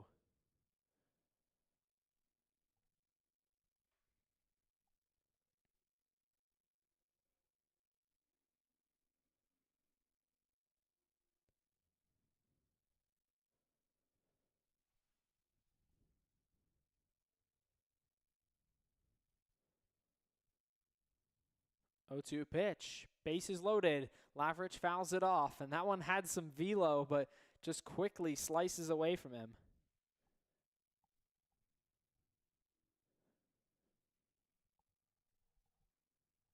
Nothing in 2 the count with 1 away. Sharp on second. On third base is Grable. First is Doherty. The 0-2 pitch. That one's popped foul back in toward the first base bleachers. The Mustangs have made the opposing pitchers work all night long. That has been a current and continuous theme.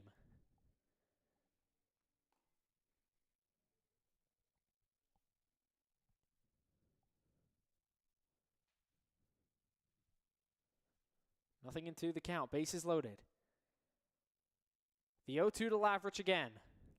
That one's up high, holds his swing, started the hands, but quickly shuts him right down, and it's 1-2. It's a hard fastball coming out of Rich-Sterin's arm slot. I guess the one positive you could look at for the Mustangs is he has a very similar release to Maddox Statler. 1-2. That one's ripped to the right side, and it's a fair ball. Lavrich races around first. 1 run scores. Now he's around second. Another comes around, and it's an RBI triple to clear the bases for Kenny Lavrich, and he throws the lasso celebration, and it is 12-5. Kenny Lavrich comes in clutch again. He's just had a phenomenal game.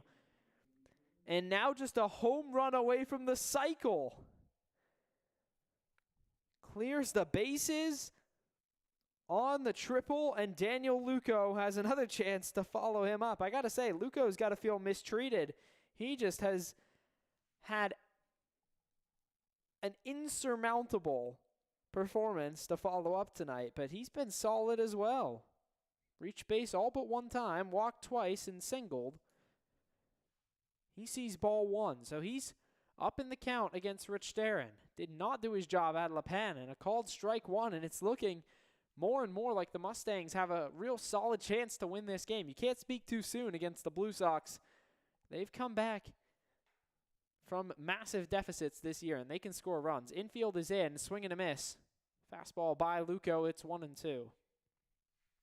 What an exciting team to watch lately the Mustangs have been.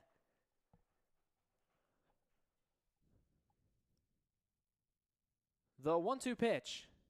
Down low, outside, ball 2. So a 2-2 count. Active again in the bullpen for the Mustangs is Zach Wilson. Luco at the plate, the right fielder. 1 for 2 so far tonight. Here's the 2-2 pitch. Swung on and missed. He struck him out. So there's 2 away in the inning, 2 swinging strikeouts, but in between, just 4 more runs added to the Mustangs total. Jordan Suvak now, he's got 2 straight singles. Lavrich is still on third base. He would be the 13th run of the night for the Mustangs. They say the Stangs are hot. Well, they sure are tonight. 0-0 pitch. Up high, and he shakes his head adamantly at that one. He does not want any piece of it.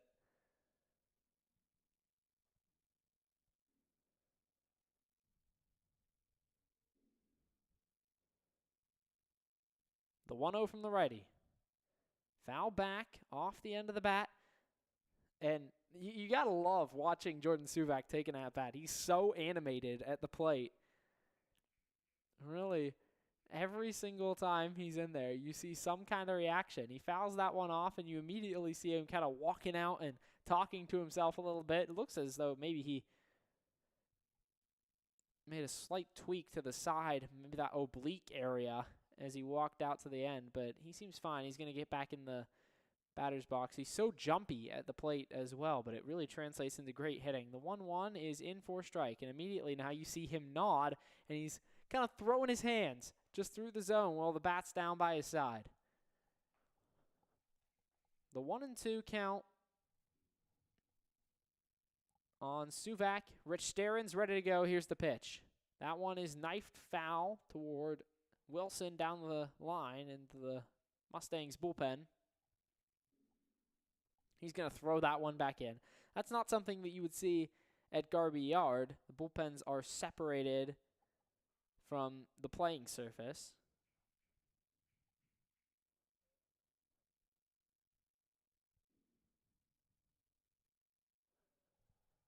One, two, the count. 2 away. Here's the pitch. Outside, ball 2. Good take there from Suvak. He's got to have those jumpy hands, but hold them back in that sense. Just very active, so he knows what he's doing with everything in his body. Always thinking when he's at the plate. The pitch on the 2-2. Down low, ball 3. 3-2 count. And he's played center field for a majority of this season, in left tonight. But he's been a really good asset for these Meadville Mustangs.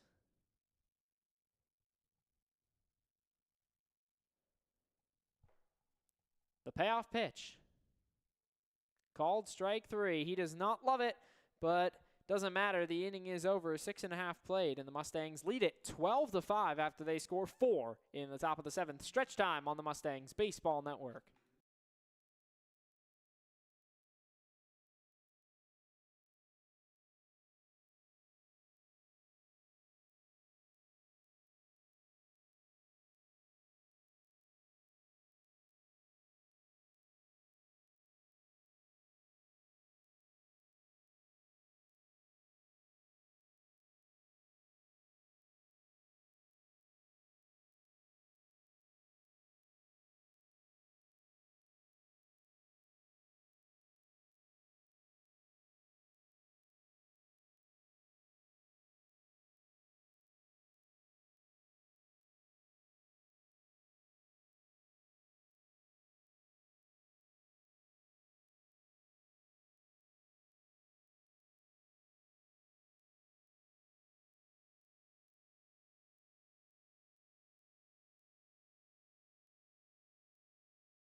Through the 7th inning stretch, Westminster College man Justin Brannigan starts the bottom of the 7th against Gino Mara. He's run back out there by Ben Cosby in the 7th. That was one of the downfalls of the Mustangs last time, but I'd say you're probably pretty safe with this 7-run lead they're hanging on to. First pitch is fouled off by the right-handed hitting Justin Brannigan. Left fielder trying to keep his team's season alive. Remember, we talked about early, single elimination for tonight's matchup.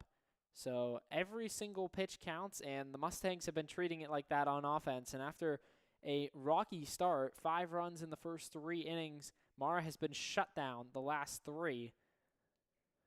Putting up zeros each inning. He's going to try and put up a 4th straight 0. He's got 9, 10, and 1 coming to the plate. Justin Brannigan, Ben Aftanas, and Tanner Donati. 0-1 count. Lefty goes into his motions.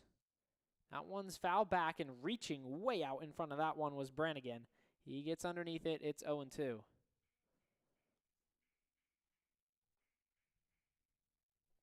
Well, should the Mustangs go on to win tonight, we'll be with you again this weekend. The 0-2 pitch is out to second base, and fielding it is Grable, but there's no one over at first. Strideff charged onto it, and now moving up to second intelligently is Justin Brannigan. So that's going to be an infield single. No one could quite get to it. And then moving up to second on the error.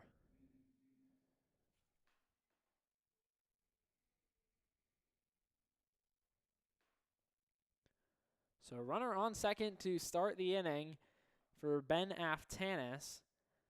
We will be with you again on Friday, and depending, most likely in Newcastle to face the dominant 3B Barons, but otherwise we would meet with you from Meadville. 0-0 count with the runner on second. Brannigan against Ben Aftanas. He rips one into right field. That one gets down and way past Luco all the way to the wall. 1 run is going to score easily. That's Brannigan. And into second with a stand-up double is Ben Aftanas. So he rips one from that right side. And the Blue Sox claw back a little bit. Now the top of the order coming up with nobody out. Tanner Donati. And you got to think that Gino Mara is a little bit nervous here, trying to keep things under control. You don't want to make this a closer game than it has to be. John Sharp going to go out and talk to him for the second time this inning. No outs. The first 2 batters are lefties. Mara's much better against the lefty batters than he is against the right side. Donati struck out his last time. Lefties are ready to go. The 0-0 pitch. In for a called strike 1.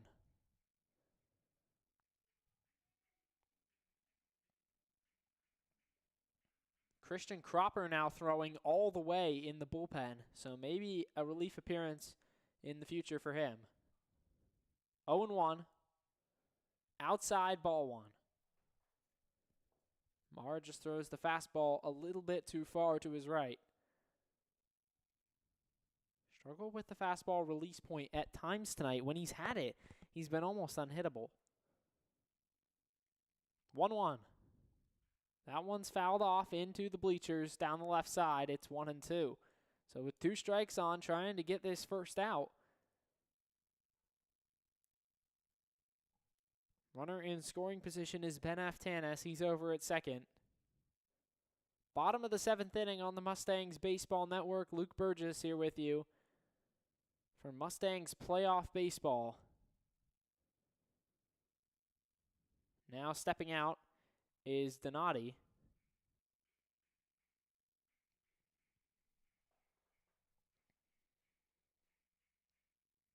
1-2 count. Lefty pitch.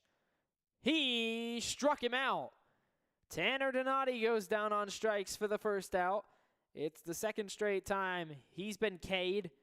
And it's a big one for Gino Mara, trying to get back on track in the 7th inning. Chase Vrabel now. And now it looks like it's going to be the end of the night for Gino Mara. Ben Cosby comes out to grab the baseball for him before he will face Chase Vrabel. It'll be a new pitcher coming on. We'll be back in a moment on the Mustangs Baseball Network.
Christian Cropper is the new pitcher to come on. Haven't seen him in action in 2 weeks, so a big night for him here tonight.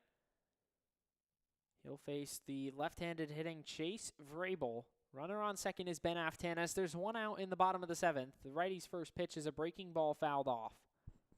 Curveball right out of the gate, and he didn't throw that maybe more than once in his warm-up. Trying to ambush the hitter somewhat. 0-1 the count, the pitch. Down low, blocked by Sharp.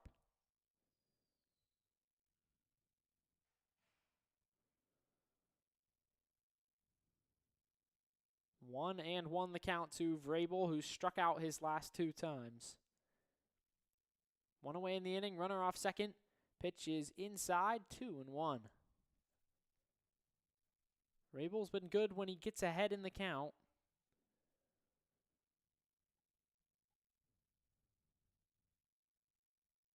2-1 pitch. Fastball up high, 3-1. Just can't find the zone early on. Cropper pitched a complete game this year and allowed only 1 run. That was back at Allegheny College. 3-1 pitch is grounded to first base. Onto it is Stridiff, and he steps on to first base. The runner moves up to third, but there's 2 away. So score that 3 unassisted in your scorebook if you're keeping up with us tonight. 2 away in the inning, and the first out for Cropper. But a runner on third, that's Aftanas. Seth Helgert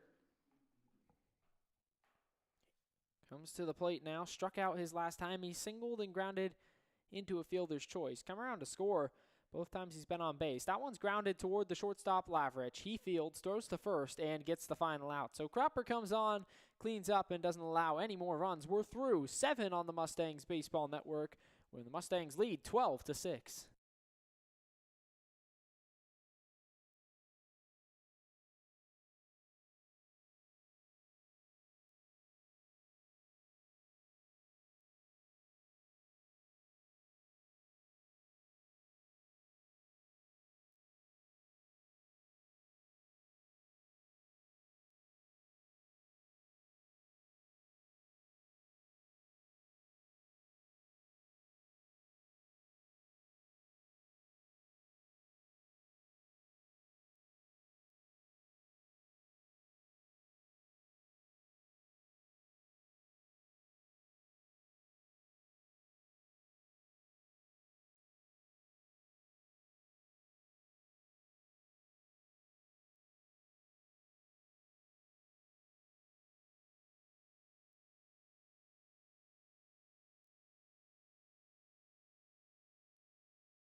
Eighth inning brings Butler, Ross, and Strideff to the plate to face Connor Richterren back for his first full inning of work after he worked the final 2 outs of the 7th.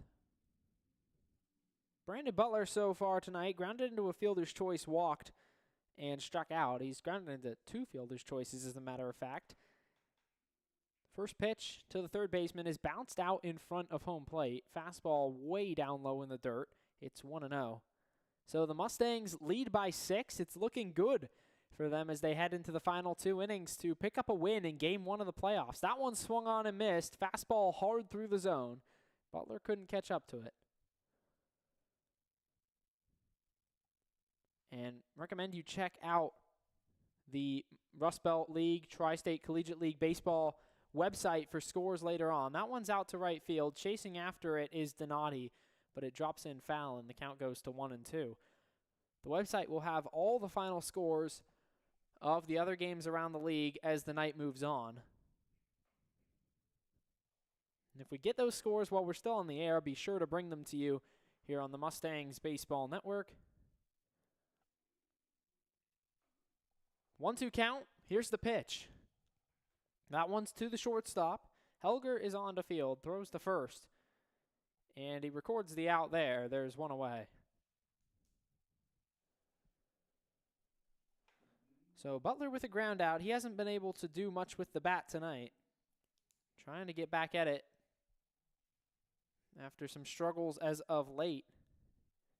That'll bring up Noah Ross.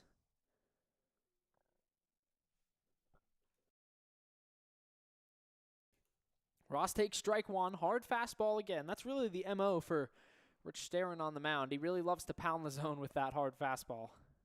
0-1 pitch. Popped up, back of the hitter, and foul into the bleachers. Noah Ross, Zach Strideff, Brandon Butler, just a few of the Slippery Rock products on this Mustangs team. Don't forget Zach Wilson. 0-2 with one away. Up high, ducking out of the way is Ross. It's ball 1. Can't forget the Allegheny guys either. John Sharp, Ryan Doherty, local guys for the Meadville Mustangs. 1-2. Down low, ball 2. It's a 2-2 count. We'll be back with you on Friday if the Mustangs are able to stick this win out. 2-2 pitch. Down low, out in front of the plate, and works it all the way back from 0-2 to 3-2. Slippery Rock connection is definitely strong on this team, though. Gino Mara as well, tonight's starting pitcher, working with John Sharp in that battery. Payoff pitch. Outside, and he walks him. So Ross reaches for the second straight at-bat after he singled to start the 7th inning. He walks, and he's on first base. Be followed up by Zach Strideff. First baseman struck out twice tonight and grounded out twice, both times to the third baseman, Minich. Infield has stayed all the same as far as positioning. Throw over to first, hard throw. And diving back in safely is the runner, Noah Ross. One away. Top of the 8th inning on the Mustangs Baseball Network. That one's down and away to Ross, called for ball 1. Rather to Strideff now. The 2 Slippery Rock helmets can be confusing.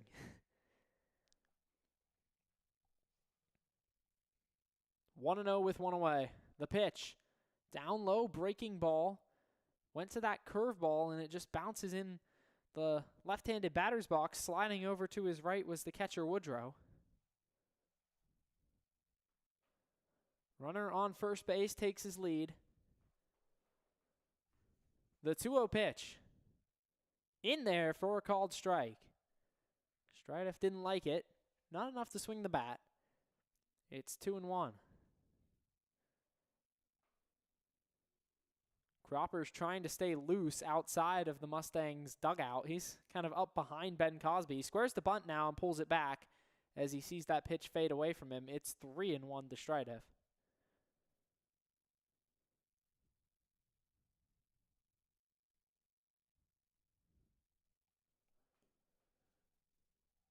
Three and 1 the count with one away. Here's the pitch. In for strike, it's 3-2. So 1 out, and the count full against the first baseman, Zach Strideff. Strideff was a catcher for the majority of the beginning of the season. Throw over to first again. Back in there safely is Noah Ross without really any type of contest. But Strideff, one of his uses beyond the fact that he can hit quite well is that he can catch. And he can play first and he can play second. Runner Ross takes off and he's in there safely, but it's a walk anyway on the pitch up high. So back-to-back walks. And there's runners at first and second with 1 away.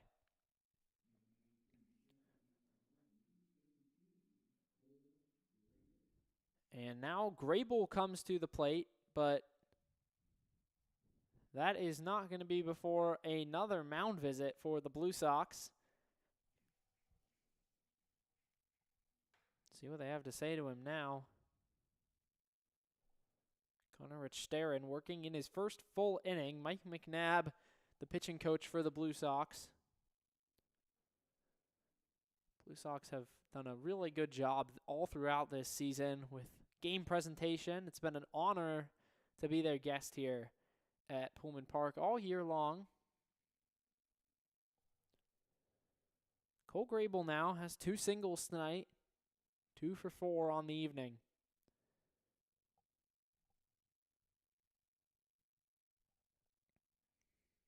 Umpire gives the play sign and we're ready to go. So back-to-back walks from Richterren. And now it's Grable. He fouls off the first pitch he sees. And the count goes 0-1 real quick.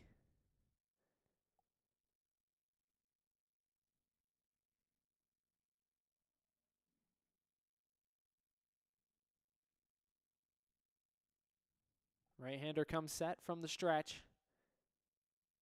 And the pitch. Outside ball. That's the first ball of the count. It's 1-1.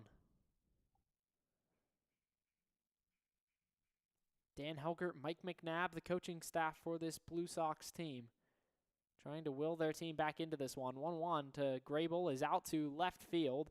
Running into it is Brannigan. He makes a nice basket catch, and the throw on to second back safely is Ross. So there's 2 away. 8th inning of work here on the Mustangs Baseball Network. Meadville and Butler in the first playoff game of the Rust Belt League season. First and second with 2 away in the top of the 8th. The Mustangs lead this one 12-6.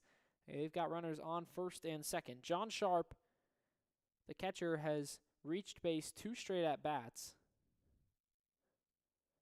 The 0-0 pitch to the catcher is swung on and missed. Strike 1. That hard fastball, Richterren's struggled to control it, but it's been exploding out of his hand.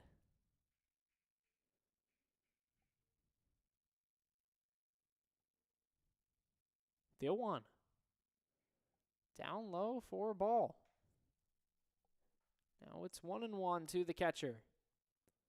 You see right there, you see where the catcher, Woodrow, sets up. He's really right around the knees, but the ball is just pulled quite a bit lower. It almost ends up grazing the dirt as it comes in. 1-1, catcher sets up outside, and that one is outside for a ball. Fastball again, fastball heavy to Sharp here in this at-bat. He's tripled and singled, struck out, and also sacrifice bunted in tonight's game. Curveball up high. Woodrow steps out in front of the plate to try and give his guy some time, settle things down. It's 3-1.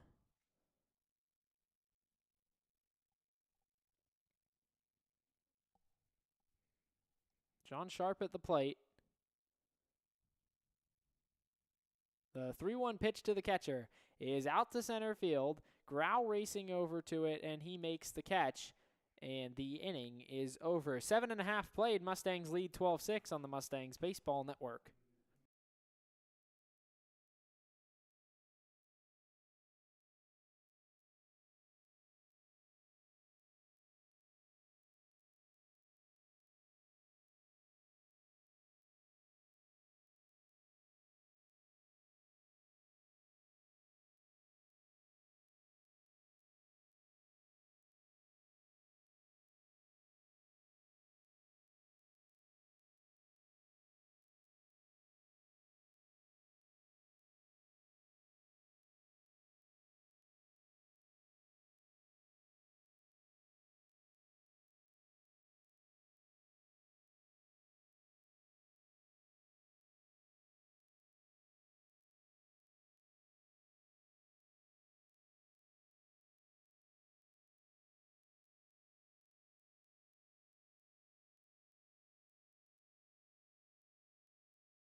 Joey Woodrow leads off the bottom of the 8th inning, and the first pitch to him is in for a ball.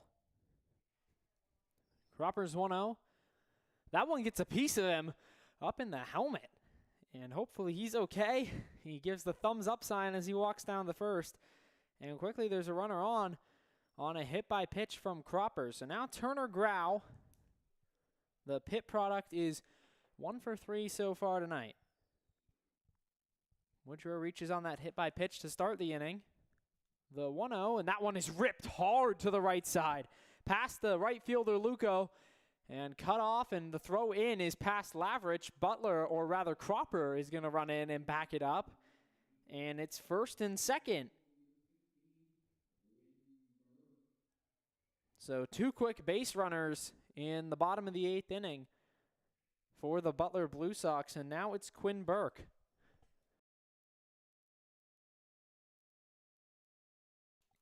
Burke reached on an error by Lavrich last time. He struck out and grounded out in his other at-bats tonight. The first pitch from Cropper is up to the right side, drifting away and foul.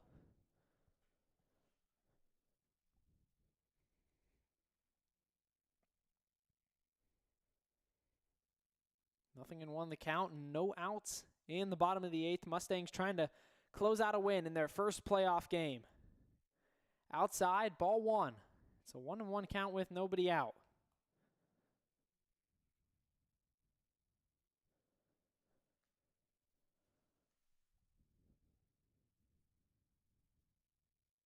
One and one from Cropper. Outside, ball 2. And it looked like Burke was going to offer it that one, but ends up halting those hands as he goes towards it. Holds back, and it's called for ball. 2-1 pitch. Popped up to the right side, foul. It's 2-2.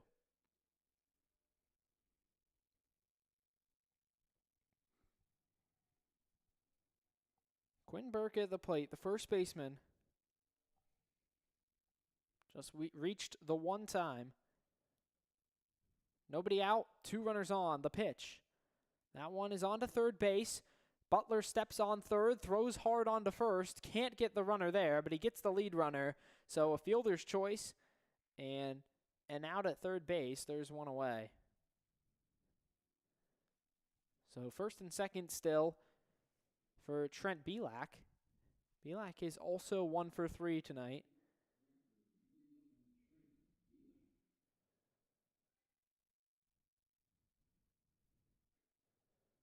First pitch to him is outside for a ball. Belak's only hit came in the 3rd inning. It was a single off of Gino Mara. Down low, outside for ball 2. Runner on first is Burke. Second is Turner Grau. Grau's got some speed. Got to watch for him to go. Outside 3-0. You imagine the Blue Sox will be pretty aggressive with their season on the line, down by 6 runs. Cropper down in the count, 3-0. Here's his pitch. In for a strike. Fastball, just lobbed it through the middle.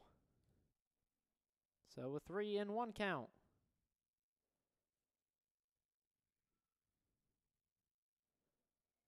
Three-one pitch to Belak. He rips one through the middle, and it's a soft pop-up caught by Grable. Had a lot of speed on it to start out, but just a little too much backspin. Ends up sitting up on the infield and caught by Grable. There's 2 away.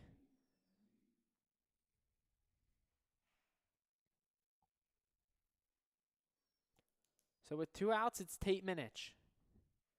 Minich is hitless tonight. He was one of our players to watch going into tonight's game. So the Mustangs have done a good job to neutralize him. 0-0 pitch, swung on and missed. Looked like the slider away. The count is 0-1.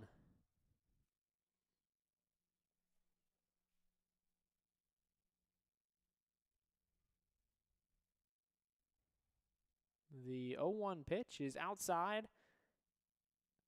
Now 1-1.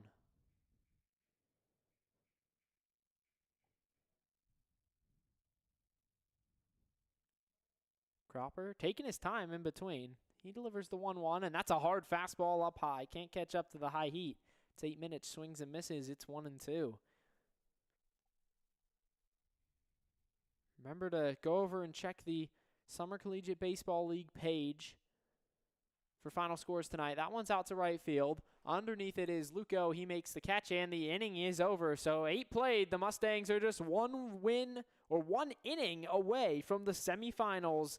They lead 12-6 on the Mustangs Baseball Network.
Ninth inning, let's do it. It's Doherty, Lavrich, and Luco, top of the order, coming up to face Connor Richterin.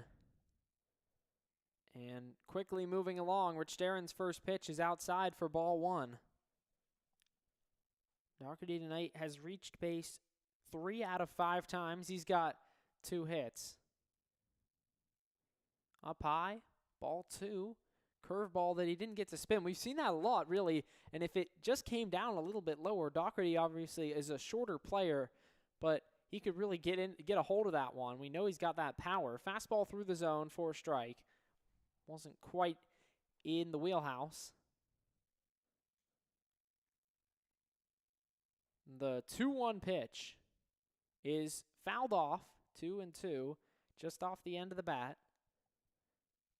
Still all the same defensive alignments in the top of the 9th inning.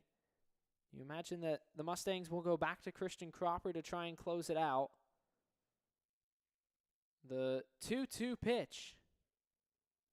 Called strike 3, and down on strikes for the first time tonight is Doherty.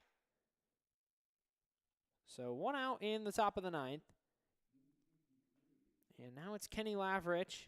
He's got 3 hits tonight. He's a home run away from the cycle, and we've already seen him hit a home run so far this season at Pullman Park. It was right over that Howard Agency sign in left field, down that left field line. The first pitch is in for a called strike. Fastball just got that lower outside third. 0-1 pitch. He almost offered, did not go. 0-2. So now down in the hole, Lavrich needs to battle back. 1 out already on the strikeout to Doherty. 0-2. That one spiked down low, and there was a weird hesitation in the windup of Richterin. He normally moves the left foot back as a right-handed pitcher before he goes into his leg kick, and he waited for an extra long second there. 1-2. This time he's normal.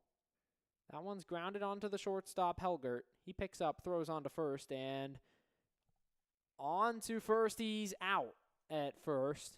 Is Lavrich, or is he called safe? No, he'll be called out by the first base umpire. Took his time there with the call. So a ground out for Lavrich. And 2 away for Daniel Luco. Luco struck out his last time.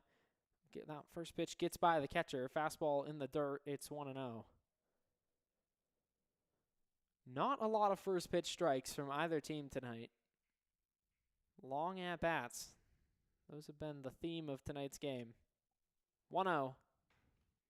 Curveball up high again. It's that same pitch. He hasn't been hanging it low enough, which is not something you hear often, that the hitters can really get a hold of it. It's way above the zone. That one's a fastball through the zone for a strike. And at that point, you almost wonder if it's maybe intentional. 2-1 the count to Luco. Here's the pitch. Down low in the dirt. 3-1. Another fastball through there. 2 outs in the inning. Infield playing straight up. Here's the 3-1 pitch. In for a strike, and it's 3-2. Count full now with 2 outs.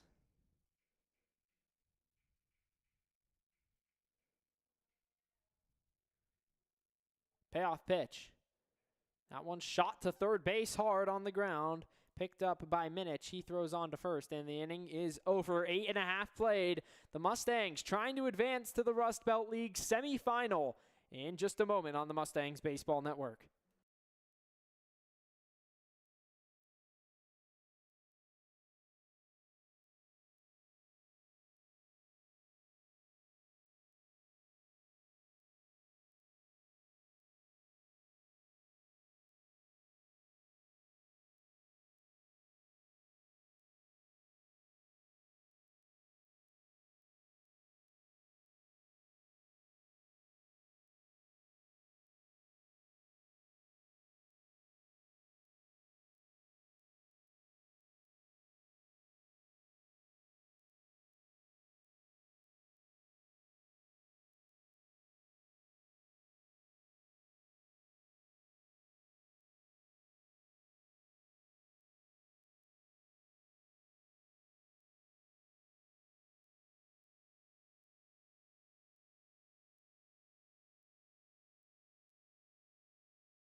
Here we go, bottom of the 9th inning. Christian Cropper trying to finish things off and send the Mustangs to the semifinals. He'll face Brannigan Aftanas, and in the top of the order, he delivers a strike to Brannigan. Brannigan singled his last time, came around to score. The count is 0-1.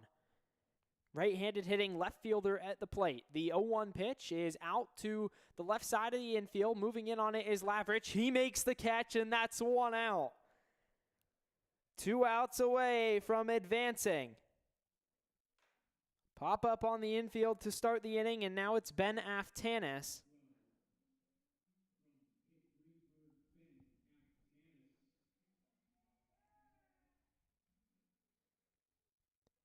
Blue Sox need 6 runs to come back, but the Mustangs have just been too good tonight. Ball 1 outside on the fastball. And it was early struggles for Gino Mara before he shut it down for 3 more innings. That one's on the ground and through the middle, past a diving pitcher in Cropper. And it's a single for Aftanas. He's got hits in 2 straight at-bats. And now it goes to the top of the order, Tanner Donati.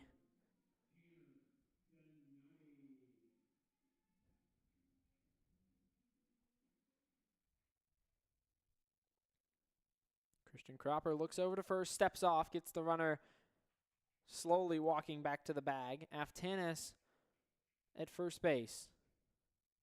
Aftanas playing second base tonight. He's pitched this season. He won't pitch tonight. 0-0 is on the ground to third base. Butler picks up, throws on to second. Grable at second, throws to first, and it's just late.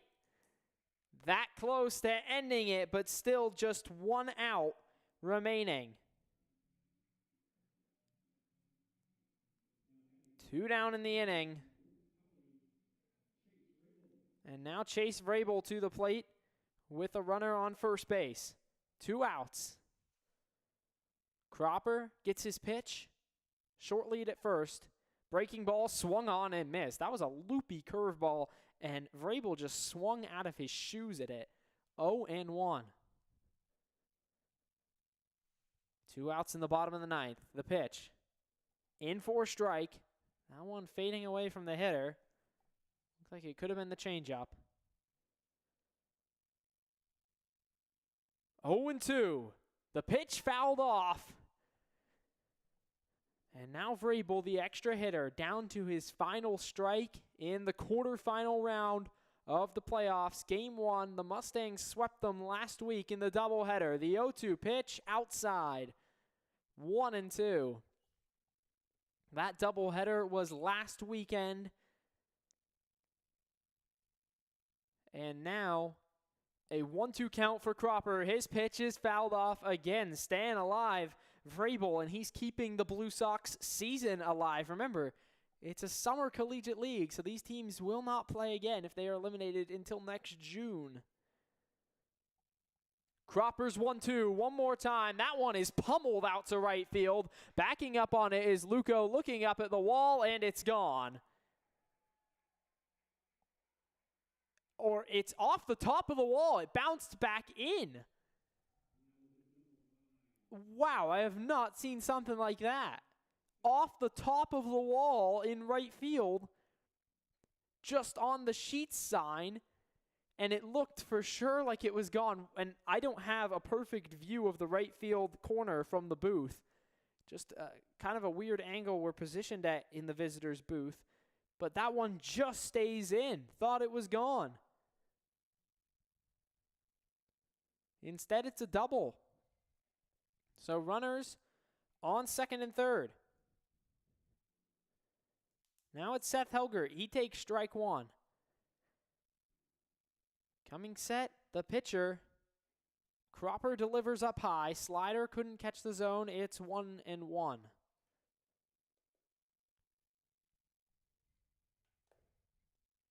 Mustangs trying to finish things off. The 1-1 pitch is fouled back. It's 1-2, and now down to their final strike again.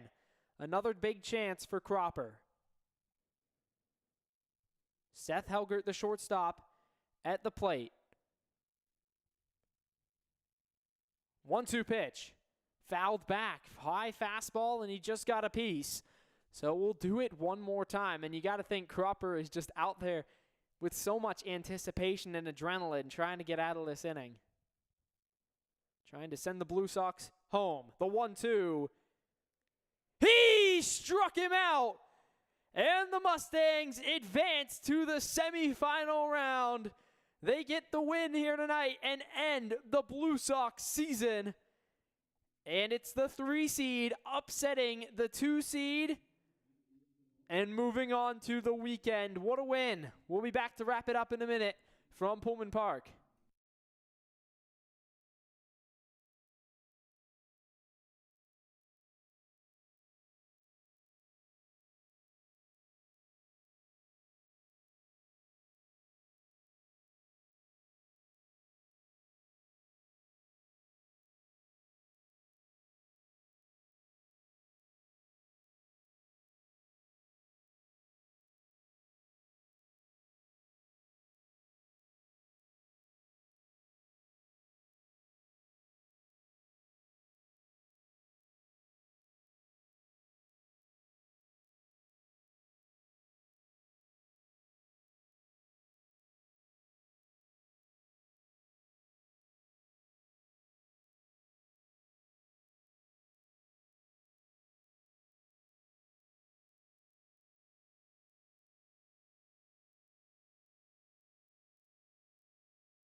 Mustangs get a big win here tonight in round 1 of the playoffs, and it was Christian Cropper who came on and pitched extremely well.